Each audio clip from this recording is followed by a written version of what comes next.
It was Christmas morning. I'd just finished a 12-hour shift at the hospital, driving straight to my father's perfect house. The tree was perfect. The stockings were perfect.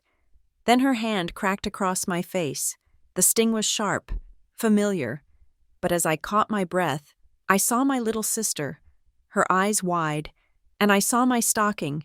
It felt heavy, too heavy. My name is Iris Gallagher. I'm almost 30 years old. The fluorescent lights of the Silver Ridge Regional Medical Center parking garage felt brutally harsh. Even at 7 in the morning on Christmas Day, I had just clocked out from a 12-hour shift in the emergency room. It had been a blur of desperation, antiseptic, and the smell of blood, the soundtrack of Christmas Eve in the ER. Now, I was sitting in my beat-up sedan, the engine complaining about the cold Denver air, my scrubs stiff under my parka. I was driving to Silver Ridge Estates. I was driving to my father's house, my stepmother's house. I was expected, as always, to help prepare Christmas breakfast. This was the annual performance. Their house wasn't a home. It was a fortress of perceived perfection. It stood at the head of a silent cul-de-sac, every brick and shingle aspiring to magazine cover status. The professional Christmas lights were perfectly spaced. The wreaths on the double doors were identical. I let myself in with the key I still had, stepping from the biting cold into an oppressive, artificially warm silence. The scene was immaculate. The living room was dominated by a 15-foot fir tree, decorated in a rigid theme of silver and ice blue. The fireplace mantel was a masterpiece of professional floral arrangement. Thick garlands of pine and eucalyptus, woven with silver ribbons, and hanging from it, in a perfect, evenly spaced row, were 5 heavy velvet stockings, each monogrammed in flawless silver script: Greg, Lydia, Kayla, and mine, Iris. It was a stage set for the perfect American family. It was a lie. The air was so tight you could barely breathe, thick with the tension of things unsaid. Well, look who finally decided to grace us. Lydia's voice cut through the quiet before I even saw her. She emerged from the arched doorway to the kitchen, a porcelain coffee mug cradled in her manicured hands. She was already fully dressed in cream-colored cashmere, her blonde hair perfectly styled. Her smile was a bright, hard slash of red lipstick that never, ever reached her cold eyes. "Merry Christmas, Lydia." "Is it?" she murmured, looking me up and down. I was still in my scrubs, too tired to change at the hospital. "I do hope you left the germs and the drama back at the hospital, Iris. Working those hours, it just fries your brain. You always look so harrowed." I didn't have the energy to respond. "I can go change." "Oh, don't bother. The relatives will be here any minute. Go wash your hands. Thoroughly." My father, Greg, scurried out from his study, already adjusting his tie. He always seemed to be scurrying, as if perpetually late for something he couldn't control. He wore a brand new cashmere sweater, a shade of blue that complemented Lydia's outfit perfectly. "Iris, you made it.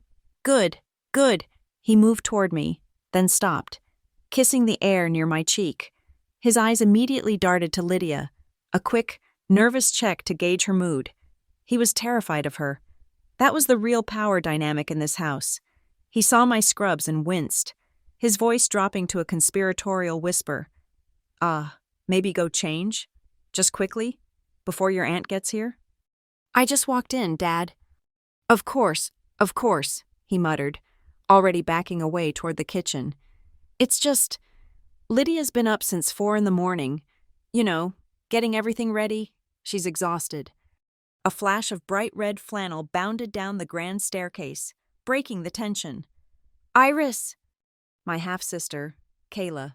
She threw her arms around my waist in a fierce hug. She was 12, maybe 13 now, all skinny limbs and tangled brown hair, swimming in her reindeer-patterned pajamas. She was the only light in this house. "Hey, kiddo. Merry Christmas." I hugged her back, burying my face in her sleep-warm hair for just a second, breathing in the only thing in this house that felt real. She pulled back, her face lit with a genuine smile, but it vanished as quickly as it came. Her eyes darted toward the kitchen, where Lydia was watching, and then back to me. Her whole body tensed. Her smile was gone, replaced by a flicker of pure, unadulterated anxiety. She looked like she was bursting to tell me something urgent, but was too afraid to speak. "Kayla," Lydia's voice snapped, sharp as breaking glass. "Don't bother your sister. She's filthy from the hospital. Iris, get in here. I need you to make yourself useful." Kayla flinched, as if Lydia had struck her, and immediately stepped away from me. "Sorry," she whispered, looking at the floor. I swallowed the anger and followed the command into the kitchen. The kitchen was an advertisement for stainless steel and granite. It smelled incredible: roasted bacon, strong coffee, cinnamon, and as I suspected, it was spotless. Almost everything was already done. 2 enormous breakfast casseroles sat on the counter in expensive ceramic dishes, clearly delivered from the high-end catering company Lydia used for all her home-cooked meals. The bacon was perfectly arranged on a platter. A bowl of fruit salad was already glistening. "I need you to finish these," Lydia said, waving a dismissive hand. "I've done all the heavy lifting, but I simply cannot be expected to do everything myself." This was her script. Later, she would sigh to the relatives about how she'd been slaving over a hot stove since 4 a.m. I was the prop, the assistant, the hired help. She pointed to a massive egg and sausage casserole. "This one just needs to be browned on top. Put it under the broiler and watch it." She narrowed her eyes at me. "Don't ruin it." I slid the heavy dish into the oven, turned on the broiler, and leaned against the counter. My legs ached. The adrenaline from the shift was gone, leaving behind a bone-deep exhaustion. I just wanted to sleep. "And Iris," Lydia continued, pouring herself more coffee. "When Aunt Claire and Uncle Mark get here, try to look pleasant. No one wants to hear about your depressing job on Christmas. It's a holiday." I heard the front door open again, the sound of cheerful greetings. "They're here," Lydia chirped, her voice instantly transforming into liquid warmth. "Greg, darling, get the mimosas." She glided out of the kitchen, leaving me alone with the oven. I watched the cheese on the casserole bubble. It needed maybe 30 seconds more. I heard the laughter from the living room, the clinking of glasses. "Iris, are you listening to me?" Lydia had reappeared in the doorway. "Your aunt is asking for you." "Yes, Lydia, I'm just watching the casserole." "Don't use that tone with me. Not today." She stepped fully into the kitchen, her eyes scanning for flaws. Just as she did, the smoke alarm directly above us chirped once, a sharp, accusing sound. My stomach dropped. I grabbed an oven mitt and yanked the heavy dish out. The edges were dark, not incinerated, not even truly ruined, but the very top layer of shredded cheese and cornflakes was unmistakably black. A thin wisp of smoke curled up. Lydia's face went crimson. The transformation was immediate and terrifying. "What did you do?" she hissed. It burned on the very top." "Lydia, it's fine. I can just scrape it off. No one will even notice." "You ruined it." Her voice was low, vibrating with a rage that was always simmering just beneath her perfect cashmere surface. "Lydia, it's just cheese," I said, my voice heavy with exhaustion. It was the wrong thing to say. "You ungrateful, selfish child!" she suddenly shrieked. The volume was shocking. I looked past her. My father, Kayla, Aunt Claire, and Uncle Mark were all standing in the wide entryway between the kitchen and the living room, frozen, watching the show. "You come into my home," Lydia screamed, stepping toward me, jabbing her finger in my face. "My home! You ruined the food I spent all morning preparing, and you dare to talk back to me?" "Lydia, stop," my father said. His voice was a weak, pathetic plea. She ignored him completely. Her face was inches from mine. I could smell her expensive perfume and the hot, sour scent of her rage. "You are a disease in this house. You bring your filth and your bad attitude, and you try to ruin this for everyone." And then she slapped me. It was not a small tap. It was a full, open-handed, back-swung crack across my left cheek. My head snapped to the side. The sound was horribly loud, echoing off the tile and granite. It seemed to suck all the air out of the room. I stumbled back, my cheek burning, a constellation of white stars exploding behind my eyes. "Lydia!" my father yelped, a sound of pure shock. I was still trying to process the pain, the ringing in my ears, when she lunged again. She wasn't done. She shoved me, hard, with both hands against my chest. "Get out of my kitchen!" I was off balance, weakened by the shift, caught completely by surprise. I fell backward. My hip crashed violently against the hard, 90-degree corner of the marble kitchen island. A new, deeper pain shot up my side, so sharp it stole my breath. I gasped, grabbing the counter to keep from falling to the floor. The room went dead silent. No one moved. No one spoke. Aunt Claire had her hand over her mouth, her eyes wide.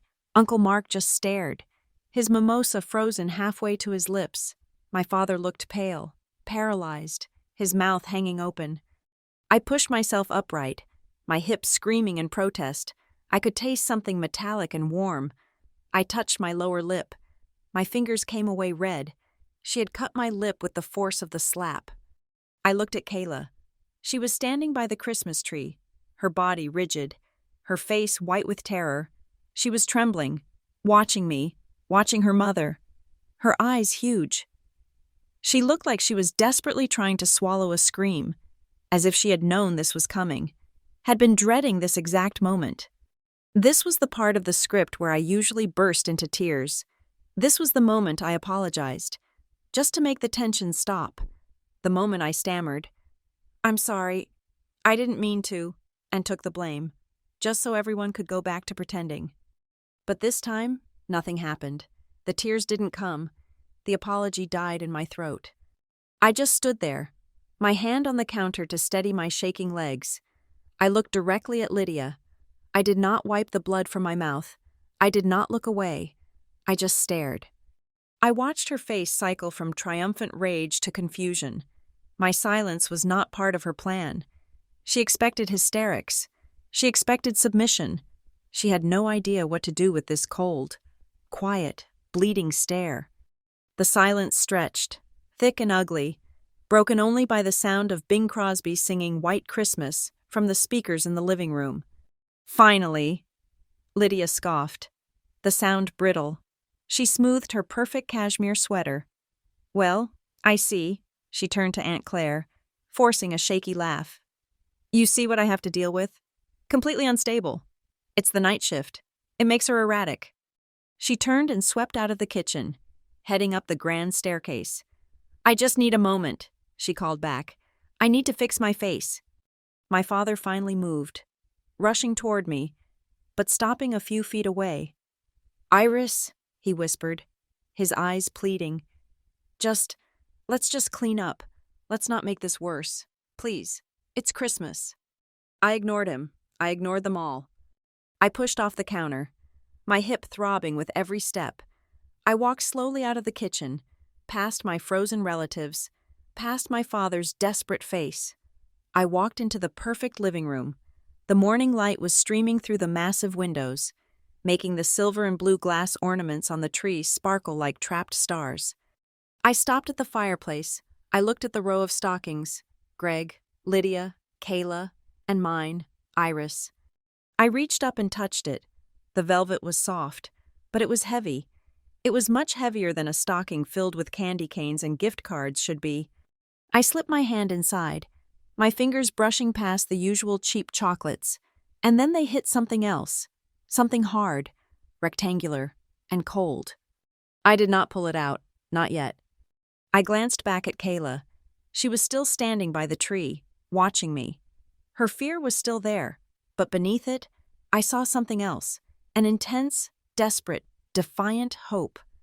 I knew, in that instant, that my sister had put it there, and I knew, with a certainty that chilled me more than the slap, that whatever was in that stocking, it was not a Christmas present, it was a weapon. Lydia thought she had won. She thought she had put me back in my place, but as I stood there, tasting my own blood on Christmas morning, I had the sudden, clear feeling that this would be the last Christmas any of us ever spent in this house. This cold marble kitchen, was not my first. I remember another kitchen, when I was 10 years old, in a small town outside Fort Collins. The house was a rental, a little worn down, with yellow laminate counters that had been there since the 1970s. That kitchen was old, but it was warm. It was always warm. My mother, Anna, was alive then. She was always laughing in that kitchen, her hands dusted with flour, the radio playing too loud. Christmas in that house was not a performance. It was not about silver and ice blue ornaments, professionally hung. It was about chaos and joy. It was about mismatched ornaments I'd made in school, hanging next to fragile glass ones that had been her grandmother's. It was about strings of popcorn we'd threaded ourselves, and the thick, sweet smell of real gingerbread baking in an oven that was always 10 degrees too hot. We'd make cookies, dozens of them, and get flour on the dog. My father, Greg, was a different man then. He was lighter. He'd put on old vinyl records, and I remember him grabbing Anna's hand, spinning her around the kitchen while I decorated, the air thick with cinnamon and love. It was simple. It was ours. It was happy. Then Mom got sick. Cancer. It was fast, and it was brutal. She was gone just after I turned 15. The warmth didn't just leave that little house. It was sucked out, like a vacuum. The laughter stopped. The radio stayed off. It was just me and Greg, and he fell apart. He wasn't my father anymore. He was a shell. He'd sit at the kitchen table for hours, just staring at her empty chair. He forgot to pay bills. He forgot to eat. "Iris," he'd say, his voice thin and hollow, sounding like it was coming from a great distance. "I don't know what I'd do without you." He meant it as a declaration of love. I know he did, but it landed on my 15-year-old shoulders as a crushing weight. I became the adult. I learned to navigate the bank. I cooked the meals. I cleaned the house. I reminded him to shower. I held my father together. While I was falling apart myself, I became the replacement for the person I was missing just as much as he was. For 3 years, we were a 2-person lifeboat, just surviving. We weren't happy, but we had each other. Then he went to a real estate seminar in Denver, and he met Lydia. She was everything my mother was not. Where Anna was soft and warm, Lydia was sharp and cool. Where Anna wore worn-in jeans, Lydia wore immaculate silk blouses and tailored suits. She was articulate, driven, and had a portfolio, not a recipe box. She was beautiful, in a hard, polished way. When he brought her home to meet me, I saw him smile for the first time in 3 years, a real smile. And my aunts and uncles, seeing him come back to life, were euphoric. "He's so lucky," they'd whisper to each other. "So lucky to find love a second time, and she's wonderful with Iris." Lydia was wonderful with me, at first. At least, she was wonderful in public. She took me shopping, a performance of generosity. "We simply must get you out of these drab clothes. Iris," she'd said, holding up a dress I'd never have looked at. "You're a beautiful young woman. It's time you looked like one." She bought me an entirely new wardrobe, things that made me feel like I was in costume, in front of Greg.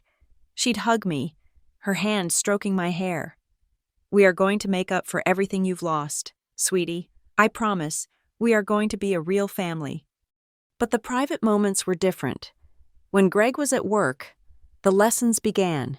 They were small, at first, subtle corrections. "Iris, darling, don't laugh like that. It's so loud. It's unladylike. Shoulders back, dear. You slouch. You look common. When you set the table, the salad fork goes on the outside. Did your mother not teach you the proper way?" Every comment was a small, sharp correction, designed to erase the girl I was, designed to erase Anna. I learned to walk quieter, to laugh softer, to make myself smaller. Then we moved. We left the small house, the yellow counters, the ghost of my mother. We moved to Silver Ridge Estates, into this house.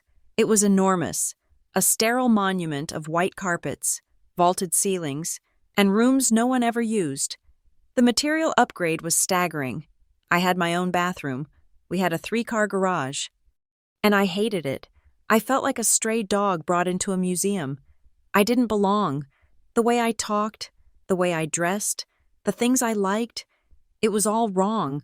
I was, as Lydia once told her friend on the phone, out of tone with the perfect image she was building. Then Kayla was born, and that was the end of me. The new, perfect family was complete: Greg, Lydia, and baby Kayla. I was just a relic from the previous life, a leftover. The Christmas cards that year were a professional portrait. Lydia in a flowing white dress, Greg in a crisp blue shirt, holding the baby. They looked radiant. I wasn't in the picture. "Oh, Iris, you must have been at school when the photographer came," Lydia said breezily when I saw the box of cards. I hadn't been at school. I had been upstairs in my room, listening to the photographer coo at the baby.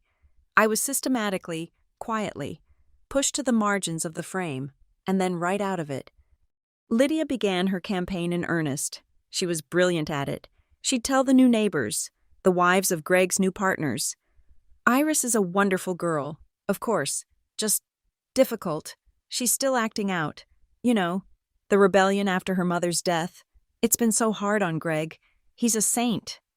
My years of holding my father together? The years I was the only adult in the house? They were twisted, reframed.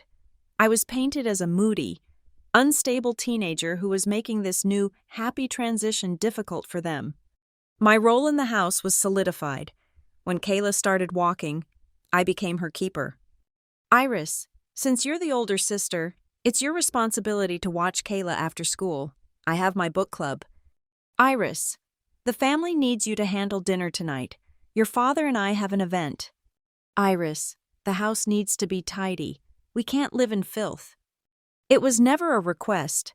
It was never acknowledged as a sacrifice, or even as work. It was my family responsibility. I wasn't a daughter anymore. I was an asset.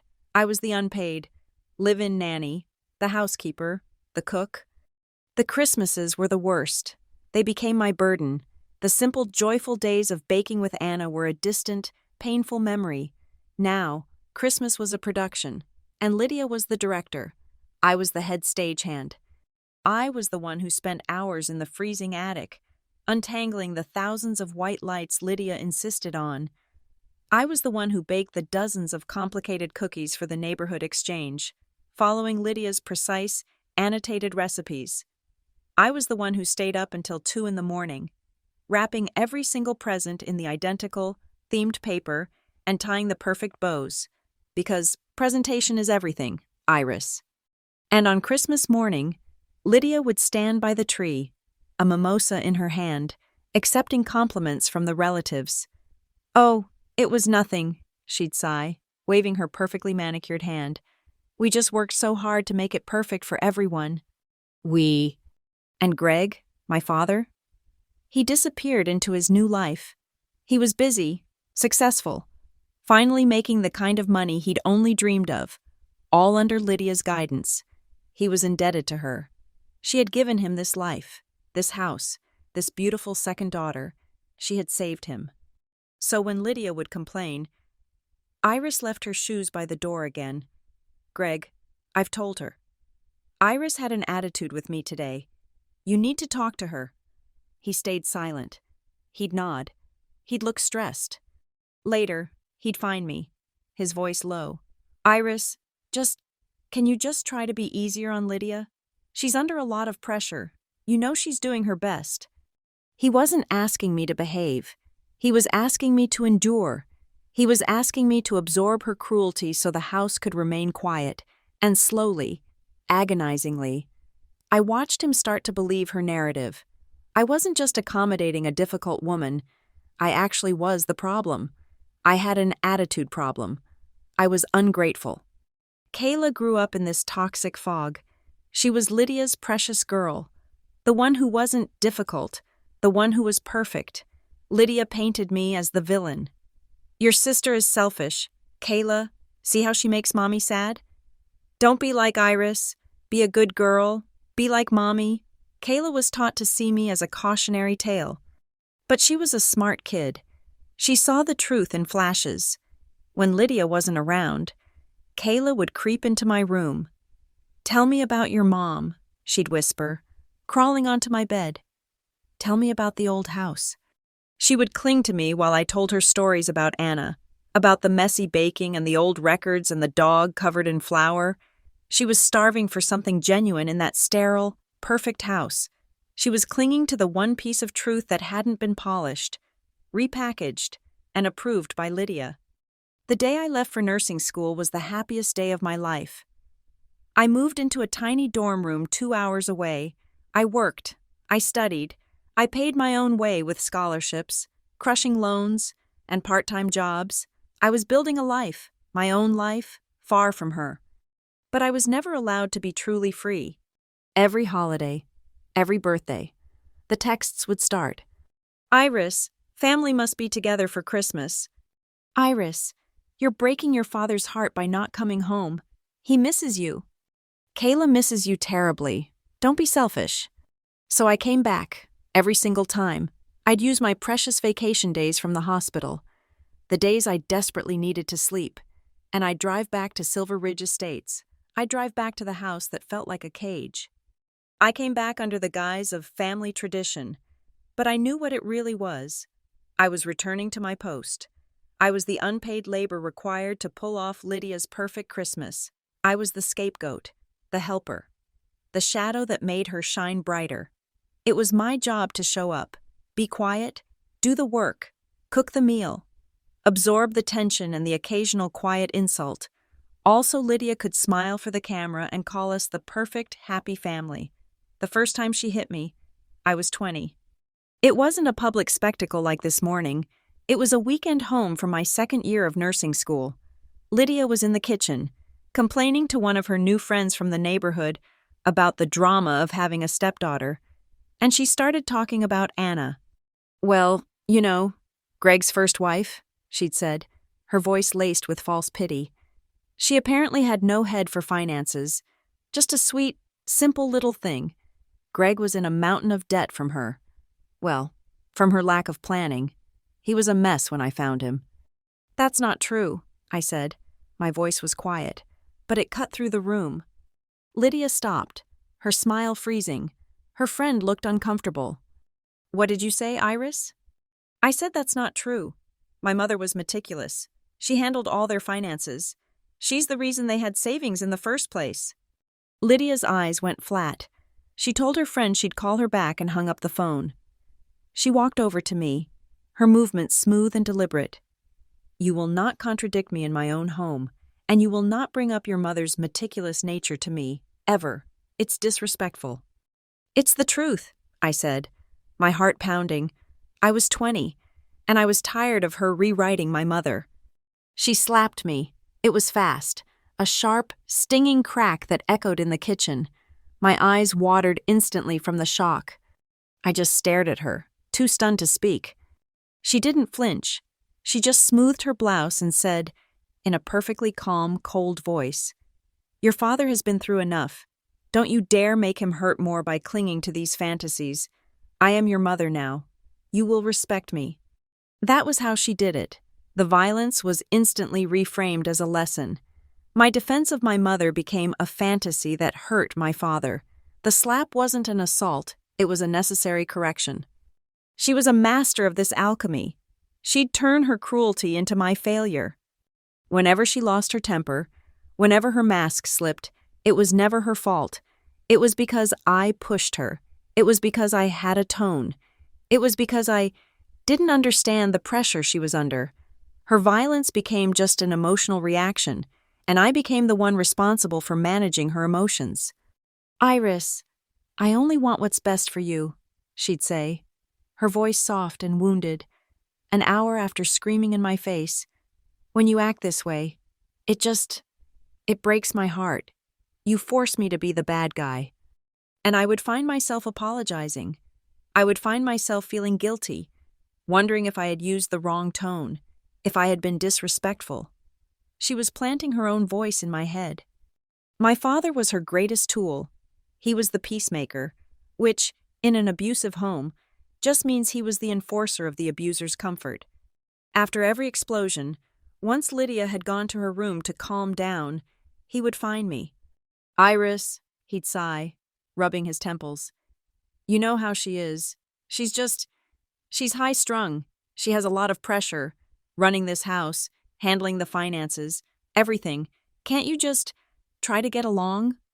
Just be the bigger person? For me? Just to keep the peace." He wasn't asking for peace. He was asking for silence. He was asking me to be a better punching bag, to absorb the blows more quietly, so he didn't have to feel uncomfortable. He was, in his own weak way, holding me down for her. The money was a constant, tangled weapon. Lydia had a joint credit card with my father, and she spent extravagantly. New furniture we didn't need, catering for parties I wasn't invited to, designer clothes for herself and Kayla. The bills were astronomical. She'd sigh at the dinner table. "The cost of running this family is just unbelievable." Then she'd turn to me. "Iris, now that you're working, your father and I feel you should be contributing more. We don't see a dime from you, after all we've done." I was barely surviving. I was working 20 hours a week on top of my clinicals, just to pay for my books and my food. My paychecks were gone before they even cleared. The student loan debt was a mountain. "Lydia, I'm paying for school. I don't have extra money." "See, Greg," she'd say, turning to my father, her voice full of sorrow. "It's that selfish streak again. She thinks her money is her money. She doesn't think about the family. She doesn't think about what we sacrifice for her, what we sacrificed to give her a roof over her head for all those years. I was selfish for not paying for the privilege of being her servant.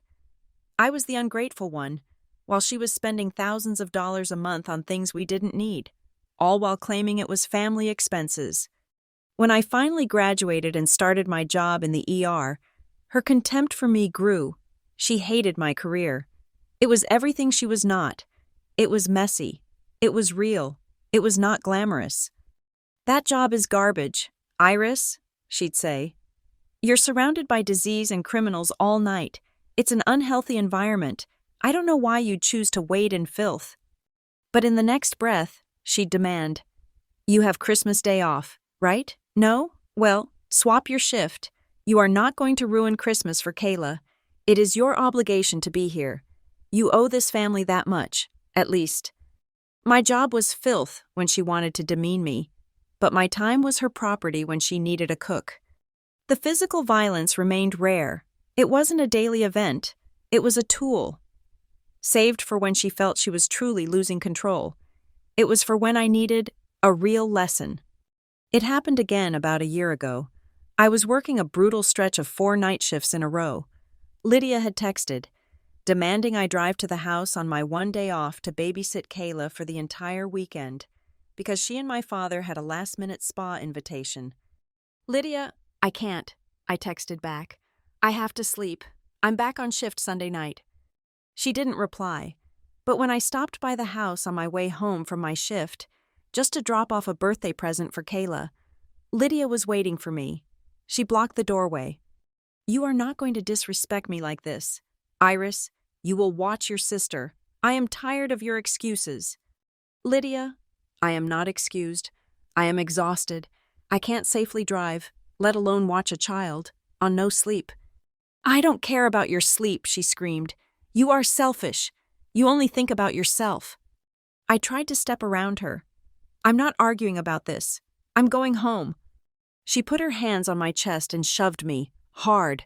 I stumbled back, my bag flying from my hand. I crashed into the hall tree, the heavy oak coat rack that stood by the door. The metal hooks dug into my back, and I hit the ground, landing on a pile of shoes. I just sat there, the wind knocked out of me, staring up at her. Her face was twisted in rage, but the moment she heard my father's footsteps coming from the study, her expression collapsed. Her face crumpled, and huge. Theatrical tears welled in her eyes. "Greg," she sobbed, rushing to him, burying her face in his chest. "I don't know what to do with her. She She just attacked me. She tried to push past me. I stumbled, and she fell. It was an accident. Oh, God. It was a terrible accident." My father looked at me, sitting on the floor in a pile of shoes. He looked at his weeping wife, and he chose. "Iris, for God's sake," he said, his voice full of anger and disappointment. "What did you do now? Why do you always have to upset her?" I got up, picked up my bag, and left. I didn't say a word. I just cried, silently, all the way back to my tiny apartment. I had a long, purple bruise on my back for 2 weeks. That was the cycle. The abuse, the lie, the blame. I would endure. I would hope it would get better, and then the hammer would fall again. And all the while, Kayla watched. Lydia was brilliant at using her. Every time we argued, Lydia would turn to Kayla, who might be sitting on the sofa, trying to disappear. "Kayla, you see this?" Lydia would say, her voice shaking with fake tears. "You see how your sister treats me? After all I do for this family, she screams at me. She makes Mommy so sad. It hurts, doesn't it, baby?" And Kayla, a child, would be forced to nod. She'd be forced to walk over and hug Lydia. She was being trained, every single day, to see me as the aggressor, to see Lydia as the victim. I started to see the terror in Kayla. She wasn't just a happy kid. She was a kid under immense psychological pressure. She wasn't beaten, no. She was Lydia's perfect angel. But to remain the angel, she had to choose Lydia's side. Every single time, she was being taught that love was conditional, and the condition was total. Blind loyalty to her mother, even when her mother was being a monster.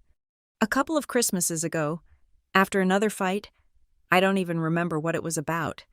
Probably the temperature of the green beans. Lydia got me alone in the pantry. She was furious. She grabbed my upper arm, her fingers digging in like claws.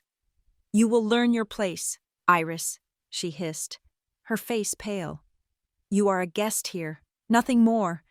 The next morning, I had a perfect 4-fingered bruise blooming on my bicep. I tried to hide it under my sleeve, but as I was handing out coffee, my sleeve slipped. My aunt noticed. "Goodness, Iris, what did you do to your arm?" Lydia, from across the room, laughed. It was a bright, tinkling sound. "Oh, that's just Iris," she called out, as she offered around a plate of her homemade croissants. "She's always been our clumsy one, always bumping into door frames and dropping things. Such a little klutz, aren't you, darling?" She smiled at me, a bright, wide smile, daring me. I just pulled my sleeve down. "Yeah," I muttered. "Just clumsy." But the worst part, the thing that had kept me silent and coming back for all these years, happened 6 months ago. After the incident with the hall tree, I had seriously considered cutting them off. I had even drafted an email to my father. Lydia must have sensed it. She found me alone again, just as I was leaving. There was no anger. Her voice was calm, almost bored. "I know you're thinking about making trouble, Iris," she said, examining her nails. "I don't know what you mean." "Oh, I think you do. You're thinking about telling your father, or your aunts, some story about me, about what a victim you are." She looked up, and her eyes were empty. "So let me be very clear. If you ever say one word about me to anyone, if you try to paint me as some kind of monster, I will call the police. I will call the Silver Ridge police, and I will tell them that you, my unstable, pill-pushing nurse stepdaughter, attacked me in my own home, that you put your hands on me, and with your history of being so emotional, and my reputation in this town, who do you think they will believe?" My blood went cold. "I will tell them you have access to drugs," she continued, her voice a soft, surgical whisper. "I will tell them I'm afraid for my life, and for Kayla's. I will have a restraining order against you before dinner, and you, my dear, you will lose your nursing license. You will lose everything you worked for. Your filthy little job will be gone. You will have nothing." She smiled, a tiny, tight smile. So you go ahead and tell your stories, and I'll tell mine. And I knew she would. I knew she was capable of it. She would burn my entire life to the ground to protect her perfect image.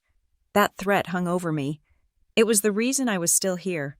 It was the reason I was standing in her perfect kitchen this morning, my hip throbbing, my lip bleeding, knowing that if I fought back, I wouldn't just lose my family, I would lose myself. The morning of December 24th. I sat in my car in the hospital parking garage for a full 15 minutes after my shift. My body ached, a deep, cellular exhaustion from 12 hours of chaos. I was staring at my phone, at the series of texts that had come in overnight. The first was in the Gallagher family group chat. It was from Lydia, sent at 10 p.m. Iris, I expect you here this evening to help prep for tomorrow, and you must be here by 7 a.m. sharp on Christmas morning for the main breakfast and the brunch. I'm serving 12 people. Do not be late. It wasn't a request. It was a summons. I was an employee being called in for the holiday shift. The next text, a minute later, was from my father, private. His texts were always a preemptive apology for her. Hey kiddo, Lydia's a bit stressed. She made the menu. Could you pick up a few things on your way over tonight? It would really help keep the peace. You know how she gets. I opened the attachment. It was a photo of a handwritten list on Lydia's personalized stationery. It was not a few things. It was a detailed, luxury grocery list. 3 bottles of Veuve Clicquot champagne for the mimosas, a pound of imported prosciutto, artisanal smoked salmon from the deli on the rich side of town, 4 containers of fresh raspberries. The list went on. It was easily a $200 or $300 shopping trip, money he expected me to pay. I sighed, rubbing my eyes. Then a third notification popped up. Private, from Lydia again. Iris, since you always seem to struggle with gift ideas, I've put together a small list for the family gifts. It just makes it easier on everyone. I never asked her for suggestions. Greg really needs the new Apple Watch, the graphite cellular one. He's been working so hard and his old one is so slow. For Mom, I desperately need that Le Creuset Dutch oven, the 7-quart one, in sea salt. The cheap one you got me last year scratched immediately. My stomach tightened. That cheap pot had cost me $80 I didn't have. And for Kayla, the text continued, just get her something special. A gift card is so impersonal. Try to find something she won't be embarrassed by. Dear, I know this isn't your strong suit, but just try to get something nice, like that brand all her friends are wearing, the one with the goose on it. A Canada Goose jacket, a $1,000 jacket. My hands were shaking. I closed the messaging app and opened my bank account. The balance was $412.16. My rent was due on the 1st. My student loan payment, a crippling $600, had just cleared. That $400 was meant to cover my gas, my food, and my utilities for the next 2 weeks. She was asking me to spend, between the groceries and the suggestions, over $2,000. It was more than my entire monthly take-home pay.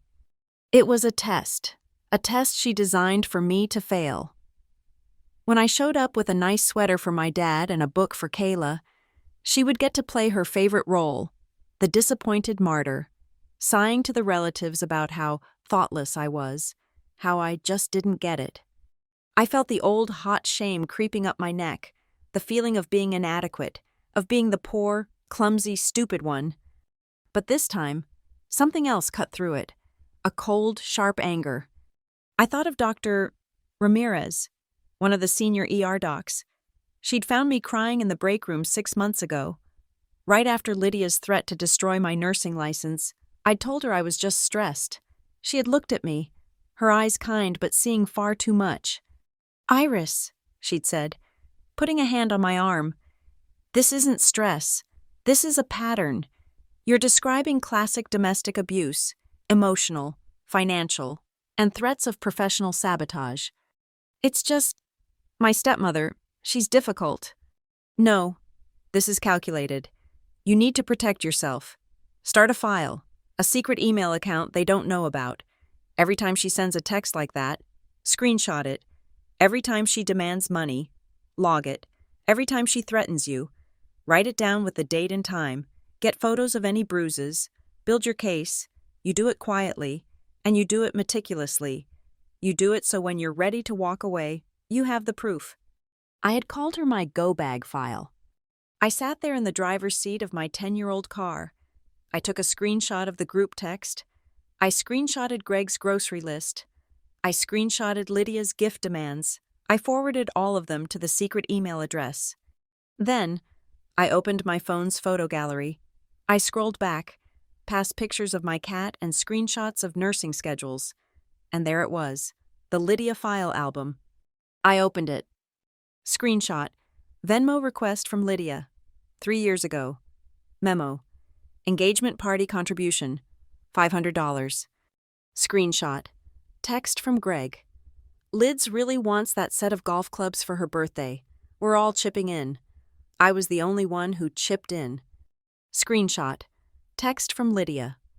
Kayla must have that prom dress. It's only $300. Don't be cheap. Iris, it's her special night. I paid for it. Then, the photos. The ugly, purple-green bloom of a bruise on my bicep from 2 Christmases ago. The long, angry red scratches on my back from when she shoved me into the hall tree. Photos I'd had to twist and crane to take in my bathroom mirror. Looking at it all at once, I felt sick to my stomach, but I also felt sane. I wasn't emotional. I wasn't difficult. I wasn't crazy. I was being methodically, systematically exploited and abused. My phone buzzed again, making me jump. It was Lydia. You haven't replied. I assume you are getting the items. And Iris, let me be clear. I am in no mood for any of your attitude this year. If you pull the same long-faced, depressing stunt you did last Thanksgiving, don't even bother coming. If you can't be a pleasant part of this family, then you are not part of this family. I read the sentence over and over. If you can't be pleasant, you are not part of this family. It was the exact language I heard from abusers in the ER. The ones who sat in the waiting room, complaining, while we stitched up their wives. I told her, if she didn't stop crying, I'd give her something to cry about. She's just so emotional. Doc, she makes me do it. It was the language of control, of conditional existence. That text message, right there, snapped the last thread of hope I had. The pathetic, childish wish that maybe, this Christmas, it would be different. It wouldn't be different. It would be worse. I sat in the cold silence of my car. The rumble of the hospital ventilation system my only companion, and for the first time, my exhaustion was replaced by a cold, quiet energy, a chilling, absolute clarity. I made 4 decisions. First, I was not buying the watch, the pot, or the jacket. I drove to a bookstore and bought Kayla a beautiful, leather-bound sketchbook and a set of artist-grade charcoal pencils. I knew she loved to draw, a hobby Lydia dismissed as messy. I bought my father a nice dark blue merino wool sweater, and I went to the pharmacy and bought Lydia a $30 scented candle. Second, I opened my laptop, which was still in my work bag. I tethered it to my phone. I searched for motel near Estes Park. I found a clean, cheap, independent place. I used my own credit card and booked a room with 2 beds for a weekend in mid-January. I put in the notes. Guest 2, Kayla Gallagher. It was a fantasy, maybe, but it was the first escape plan I'd ever put money on. Third, I opened my work email. I composed a message to my nurse manager and the head of human resources. Dear Ms. Jenkins, I wrote, I am writing to give you a preemptive heads up. I am currently dealing with a highly volatile and difficult private family situation. There is a possibility that a relative may attempt to contact you to make false or harassing claims about me or my professional conduct. I want to assure you this is a personal matter. It has no bearing on my performance, and I am handling it through private, legal channels. I apologize for any inconvenience. I hit send. I had just built a firewall around my career. Lydia's biggest threat was neutralized. Fourth, I Googled domestic violence and financial abuse lawyers Denver. I found a firm that specialized in complex family cases. I filled out the online contact form. I need to schedule a consultation regarding ongoing emotional and financial abuse from a family member and the concealment of assets. I have extensive documentation. Anytime after December 26th. I put the laptop away. I started my car. I still had to go. I still had to cook her meal and buy her groceries and smile for her relatives. I drove to the expensive grocery store. I bought her champagne, her prosciutto, and her salmon, using the joint credit card my father had given me an emergency use-only card for, the last financial string connecting us. I was still walking into the trap, but I was no longer the victim. I was a professional. I was walking into a contaminated room, but this time, I was wearing full protective gear. I had my file, I had my lawyer, I had my escape plan for Kayla.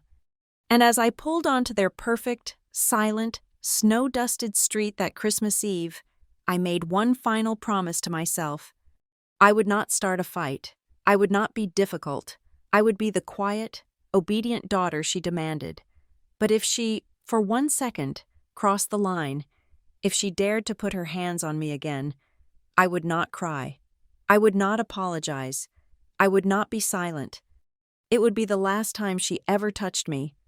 For the past year, I had been watching Kayla, really watching her. My understanding of her as Lydia's perfect, happy child had shattered last Christmas. We were all in the living room, a different set of relatives this time, and Kayla, who was then maybe 11, was excitedly explaining the difference between 2 models of electric trains to her uncle. She loved trains, a strange, beautiful little obsession. Lydia had been smiling, her perfect hostess smile, but it was strained. Finally, she'd cut in, her voice like tinkling ice. Kayla, darling, that's enough. Kayla, lost in her passion, didn't hear. And the new ones have this magnetic coupling, so you don't even... Kayla, I said, enough. Lydia's voice was no longer tinkling. It was flat. No one wants to hear about your toys. You are boring our guests. You sound like a little boy. Kayla's face crumpled.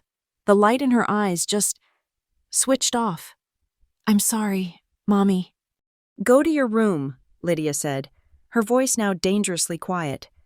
Go to your room and think about your behavior. Think about how to be a more appropriate young lady. Kayla had fled, sobbing. My uncle had stared awkwardly at his shoes, and I just sat there, my hands clenched on my lap, my throat too tight to speak. I was helpless, and I hated myself for it. After that, I started to notice the cracks in Kayla's perfection. She was a child living on a knife's edge. She'd flinch. It was a tiny, barely there movement, but it was constant. Lydia would call her name from another room. Kayla, I need you. And my sister's shoulders would jump, a tiny electric shock of fear, before she'd call back. Yes, Mommy, coming. Her eyes were always moving. She never just existed in a room with her mother. She was constantly scanning Lydia's face, reading her, gauging her mood. She'd start to tell a story about school. Her eyes would flick to Lydia's, and if she saw a hint of impatience, her voice would just trail off. Never mind. It's stupid. She was being trained, just as I had been, to make herself small, to anticipate the weather, to do anything to prevent the storm. My suspicions about Lydia's lessons were confirmed a few months ago. I had stopped by on a Tuesday, a rare day off, to drop off some book I'd borrowed from my father. I let myself in and heard Lydia in the kitchen, on the phone. Her voice was bright, full of laughter. Oh, you're too much, Claire, she was saying, clearly to our aunt. No, Greg is just a saint, but the older one, well, her voice dropped to a conspiratorial tone. Let's just say she needed to be taught a lesson in respect. She was getting far too big for her britches. She's been much more manageable since clarified the rules of this house. She won't be making a fool of me in front of the neighbors again. I can promise you that. My blood ran cold. She was bragging about it, the shove into the hall tree, the bruises. It was a lesson, It was a calculated act of domestic education. She wasn't out of control. She was in control. That's when Kayla's questions started. Whenever I was home, and Lydia was out, Kayla would find me. She'd slip into the guest room where I slept, her feet quiet on the thick carpet, like a little ghost. She'd sit on the edge of the bed, her hands twisting in her lap. Iris? Yeah, kiddo? Was the old house really small? Yeah, it was, but it was nice. Did you have Christmas there? With your first mom? She always called Anna my first mom. Yeah, I did. They were nice, too. Different. How? She'd whisper, as if we were telling secrets, which we were. Messier, I'd say. We'd make cookies and get flour everywhere, and we'd sing Christmas carols really loud. And Mom, Anna, she always burned the rolls, every year. It was kind of a joke. Kayla's face would get this strange, hungry look. She was trying to imagine a world where someone could burn the rolls and it would be a joke, not a high crime. She was trying to imagine a home that wasn't a perfect, silent, cold museum. Mommy says your mom was sick and sad. She was sick at the end, I said, trying to keep my voice even. But she wasn't sad. She was the happiest person I ever knew. Kayla. Kayla would just nod, absorbing this, filing it away. She was collecting evidence. Then, about 2 months ago, I was there on a Saturday. My father was at a golf tournament. Lydia was at a spa day with her friends. It was just me and Kayla.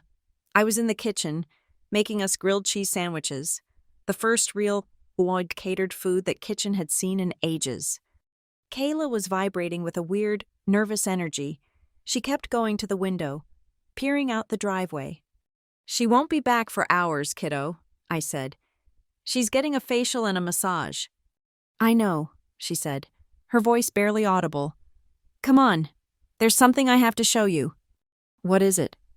Just, come on, it has to be now. She grabbed my hand, her small fingers surprisingly strong, and pulled me out of the kitchen. She led me past the grand staircase, toward the back hallway that led to the garage and the servants' stairs. Tucked in the ceiling was a pull-down cord. The attic? I said. Kayla, we're not supposed to go up there. Lydia has it organized. She's not here, Kayla said, her voice tight. She pulled the cord, and the stairs groaned open. The air that hit us was musty, dry, and cold. Hurry! I followed her up into the darkness. The attic was enormous, spanning the entire length of the house, but it was mostly empty, save for rows and rows of identical plastic storage bins, all neatly labeled in Lydia's perfect script. Christmas, silver, Christmas, blue, Easter decor, Kayla, ages 0 to 3. Kayla, what are we doing? It's freezing up here. She ignored me, walking past the neat rows, to the dark, unfinished corner of the attic, behind an old water heater. Tucked in the shadows were 3 things that didn't belong, 3 damp, sagging cardboard boxes. She told me she threw everything away, Kayla whispered, her voice trembling. I looked closer. My heart stopped. Written on the side of the largest box, in my father's familiar faded black marker, was one word: Anna. I thought so, too, I whispered. She told me it was all damaged in the move, that it was easier to start fresh. I found it when I was hiding, Kayla said, her eyes fixed on the box. Mommy was mad about my report card. I came up here to hide, and I found these. I knelt, my knees crackling. My hands were shaking. I touched the damp cardboard. I hadn't seen this box in over a decade. She lied, Kayla whispered, the words hanging in the cold, dusty air. She lied about throwing them away. I pulled open the moldering flaps. The top was filled with old photo albums. I lifted one out, my fingers trembling so hard I could barely hold it. I blew a thick layer of dust off the cover, and there she was, my mother, Anna, smiling, young, holding me as a baby. Tears sprang to my eyes, hot and sudden, Oh, Mom, I breathed. Iris, Kayla said, her voice urgent. She was digging in the box. Not that this. She pulled something out from beneath a stack of old letters. It was a thick manila envelope, the kind lawyers use. It looked new, pristine, as if it had been preserved. It was addressed, in stark typewritten letters. Greg Gallagher and Iris Gallagher. In the return address, I read the name of a law firm, Anna's law firm. Kayla, I said, my voice hoarse. Where did you get this? It was in here, she said, pointing to the box. It was right on top, under her sweater. I found it a long time ago, when I was playing hide and seek. I didn't know what it was. But what? Mommy came up here a few weeks ago. I heard her. I thought she was looking for me.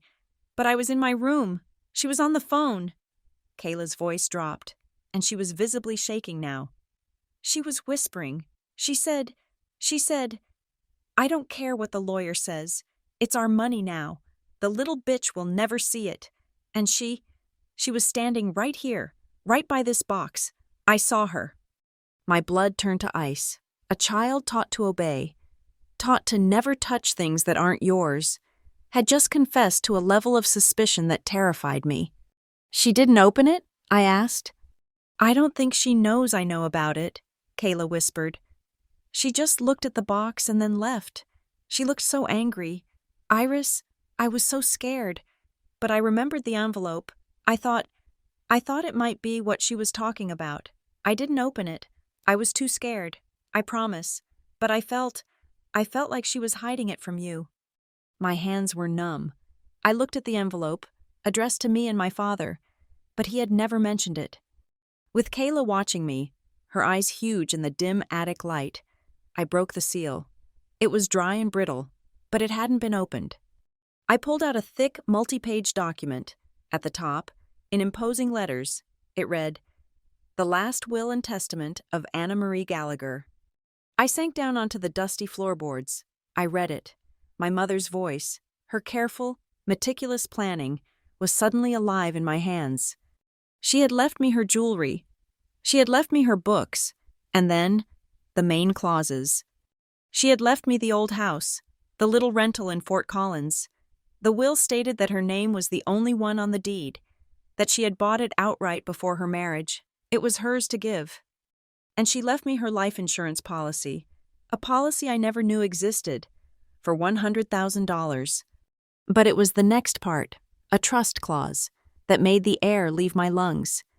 In the event of my husband, Greg Gallagher, remarrying, the lawyer had written, these assets, namely, the property and the life insurance policy, are to be held in a separate trust for the sole benefit of my daughter, Iris Gallagher, to be managed by my husband, but legally separate from any new marital assets. They are to be given to her, in full, upon her 25th birthday. I turned 25 almost 5 years ago. What is it? Kayla whispered, her hand on my shoulder. She left me the house, I whispered, the words feeling foreign, impossible. She left me money. I suddenly understood. I understood Lydia's constant, venomous hatred whenever the old house was mentioned. I understood her repeated story. Oh, we had to sell that old place. The medical bills were just astronomical. There was nothing left.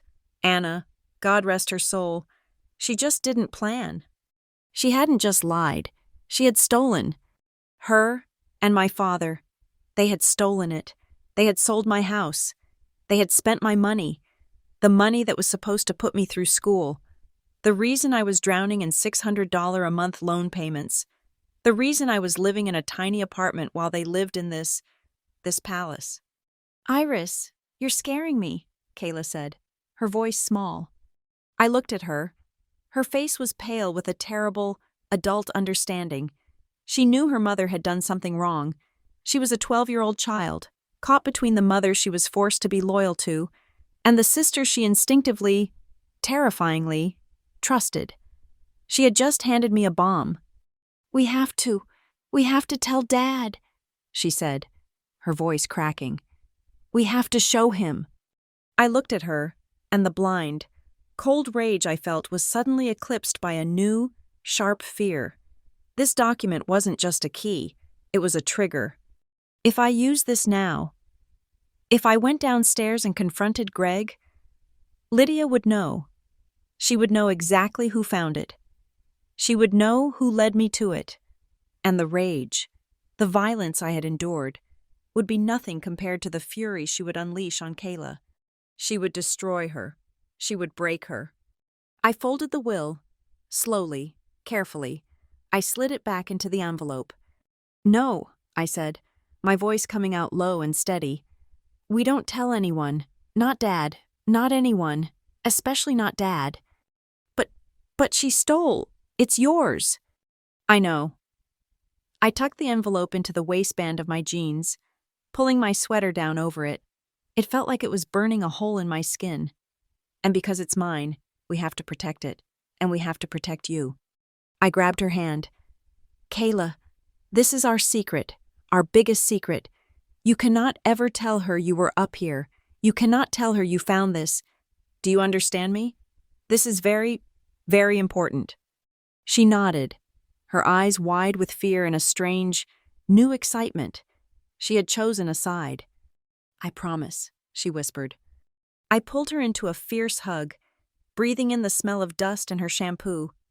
"You did so good, Kayla. You were so brave. Now it's my turn."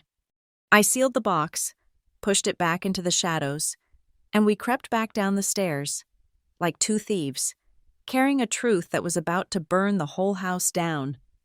That Christmas Eve, the house was suffocating. Lydia had invited my Aunt Claire and Uncle Mark, plus a new, important-seeming couple from the neighborhood. The husband was some kind of property developer Lydia was desperate to impress. The house was a stage, glowing with thousands of white lights, smelling of pine and expensive, catered roast beef. Every surface was polished to a high sheen. Lydia was in her element, a whirlwind of cashmere and false warmth, her laughter tinkling through the rooms as she refilled glasses with wine that cost more than my car payment. "Greg, darling, open another bottle of the Cabernet," she'd trill. "Mark is a man who appreciates the good stuff."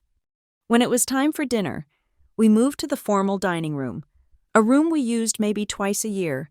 The table was a masterpiece of holiday perfection, a long runner of fresh holly and silver-dipped pine cones, her best china, the set with the platinum rim, a forest of crystal glasses. Lydia directed the seating. "Greg, you're at the head. Of course, Mark, darling. On my right, Elizabeth. On Greg's right, Claire, Mark, you know where to go." She gestured to the two remaining seats. One was place of honor. Next to her, the other was at the far end of the table, by the swinging door to the kitchen. "Kayla, baby, you come sit right here, next to Mommy," Lydia cooed, pulling out the honored chair. "Iris, you can take that one," she said, waving a dismissive hand toward the kitchen door. "It'll be easier for you to help me clear the plates and bring in the dessert. You're so good at that." It wasn't a suggestion. I was being seated with the staff, which, of course, I was.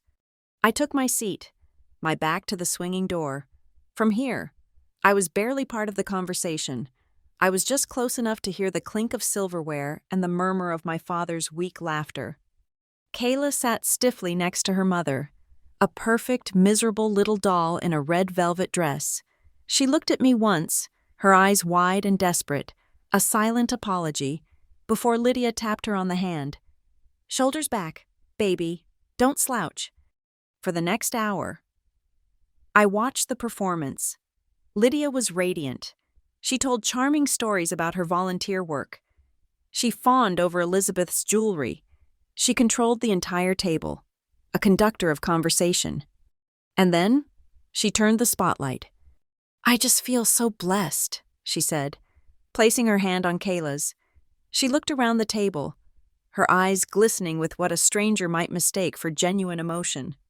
"Being a mother, it's just the most profound sacrifice, isn't it, Elizabeth?" The developer's wife, Elizabeth, nodded. "It truly is, and Kayla is just a vision." "Thank you," Lydia breathed, stroking Kayla's hair. We've just been so fortunate with her. She's easy. She has such a good heart. You know, not all children are like that. Not everyone, she continued, her eyes flicking, just for a millisecond, to my end of the table. Is born with that true maternal instinct or the gratitude that makes a family work. The jab was so subtle, so perfectly aimed, that no one but me felt it. To everyone else, it was just a loving mother, gushing. To me, it was a reminder of my station. I was the one who lacked gratitude. I was the one who was not easy. I was the failed experiment. My father, Greg, just raised his glass of wine and drank. He drank a lot, and he did it silently, his face set in a waxy, pleasant smile. He was a ghost in his own home. Kayla just stared at her plate, pushing a piece of roasted carrot around with her fork, her face pale and pinched. Lydia, feeling the success of her performance, decided to press her advantage. It's so true, what you said, Mark, she went on, turning to the developer. It's all about legacy. That's what Greg and I have been discussing with our lawyer, just this past week. This got my father's attention. He looked up, a flicker of confusion in his eyes. We have? Lydia laughed, a bright, tinkling sound. Oh, darling, you're so funny. You forget everything. She patted his hand. Yes, we have. I've been handling it. It's just arrangements, making sure the family assets are protected, making sure everything is streamlined to go to the right people. I felt a cold stone drop in my stomach. I thought of the will in my bag. One has to be so careful these days, Lydia continued, her voice thoughtful, as if she were discussing the stock market. You have to make sure your estate is ironclad, that it goes to the child who truly understands the meaning of family, the one who values it, the one who has been loyal. She squeezed Kayla's shoulder. That's why we're making sure Kayla is protected, that she is the sole, designated heir to what we've built. She was talking about my mother's money. I knew it. She was talking about the $100,000 and the proceeds from the house, all of it absorbed into the family assets she had just mentioned. She wasn't just stealing from me. She was laundering it, legally, and giving it to her own daughter, right in front of my face. She was telling me, in front of all these people, that I had already lost. My father looked down at his plate. He knew what she was implying, and he said nothing. He just took another long, slow drink of his Cabernet. Kayla looked at me. Her face was ashen. She knew exactly what her mother was saying. She knew about the will. She knew this was a performance for me. She opened her mouth, her lips trembling, as if to say something, to protest. Kayla, baby, you've barely touched your food, Lydia snapped, her voice still sweet, but with a new, hard edge. Eat. You don't want to be rude. Kayla flinched and immediately put the fork in her mouth. Her eyes brimming with tears, she was desperately, frantically, blinking back. The rest of the dinner passed in a blur. I was on autopilot. I stood. I cleared plates. I smiled. Yes, Aunt Claire. The shift was fine. No, Uncle Mark. No boyfriend right now. I was the polite, dull, background daughter. I brought in the expensive, store-bought cheesecake that Lydia would claim she slaved over, and I served it. As the party moved to the living room for coffee and cognac, I stayed behind, scraping plates, loading the dishwasher. It was my job. The swinging door opened. It was Lydia. The smile was gone. Her face, in the harsh kitchen light, was cold and angular. She was all business. We need to talk, she said. I'm cleaning up. Leave it. This is more important. She walked to the kitchen island and set down a folder. Inside, there was a stack of paper, maybe 3 or 4 pages, held together with a binder clip. I need you to look at this, she said. I dried my hands on a towel, my heart pounding a low, heavy rhythm. What is it? It's a simple agreement, a family agreement. Our lawyer drafted it. It's just a formality to protect the family.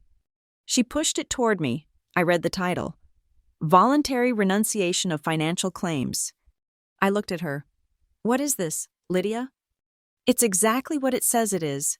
Iris, she said, her voice dropping to a low, confidential whisper, the same voice she'd used to threaten my career. It's a simple document.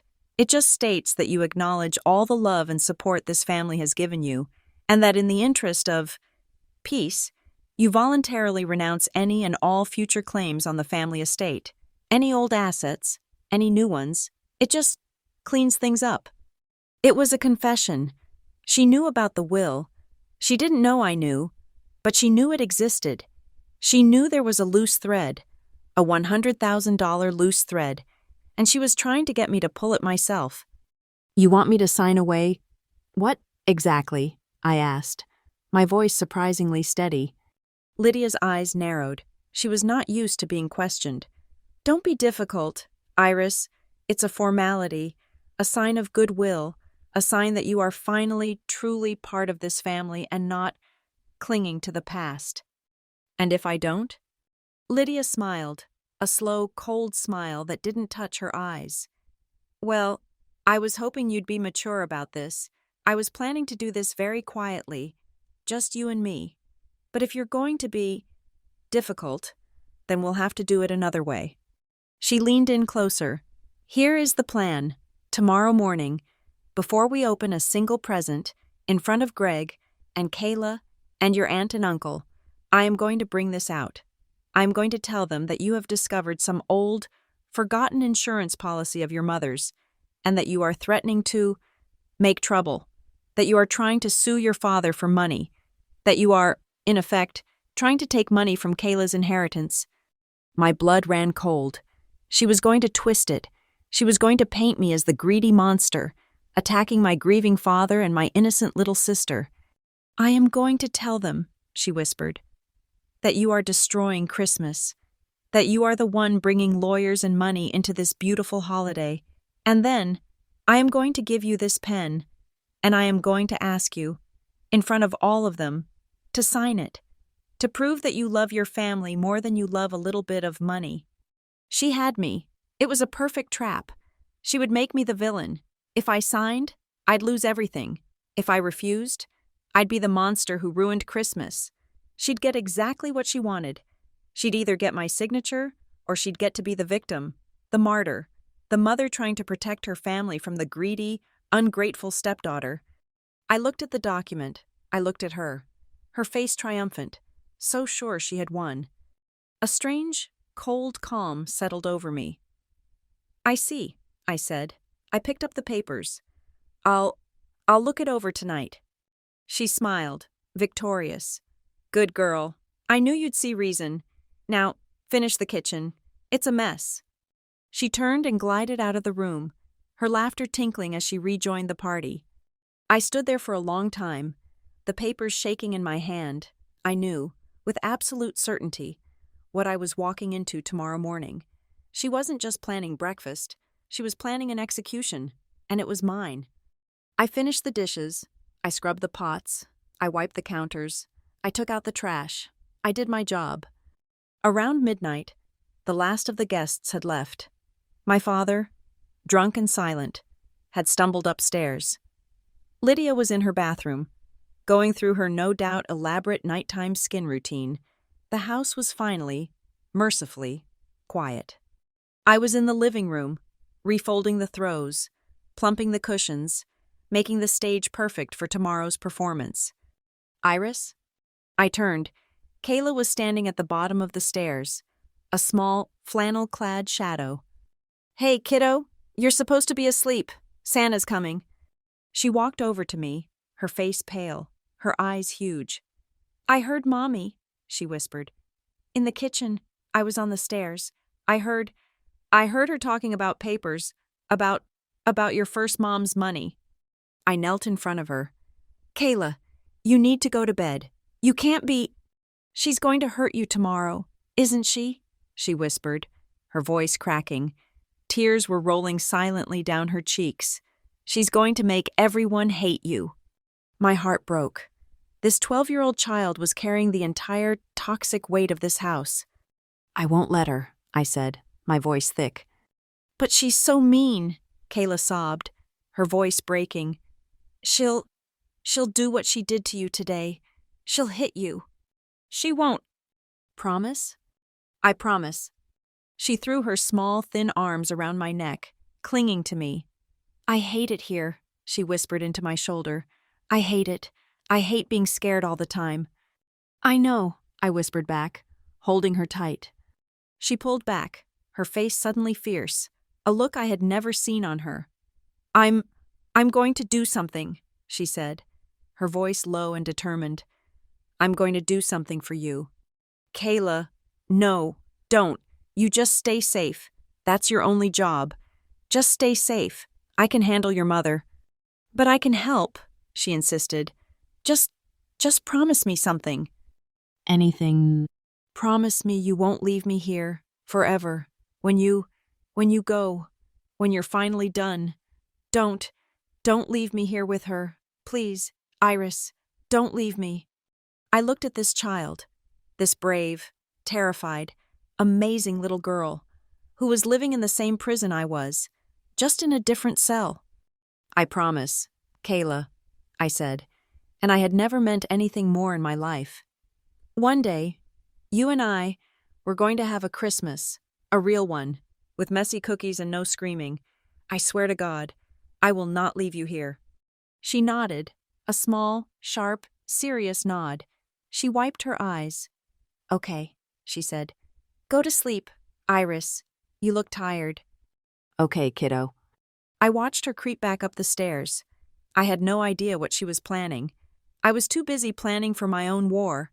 I didn't realize that my little sister, my quiet, terrified little sister, had decided to bring her own weapons to the fight.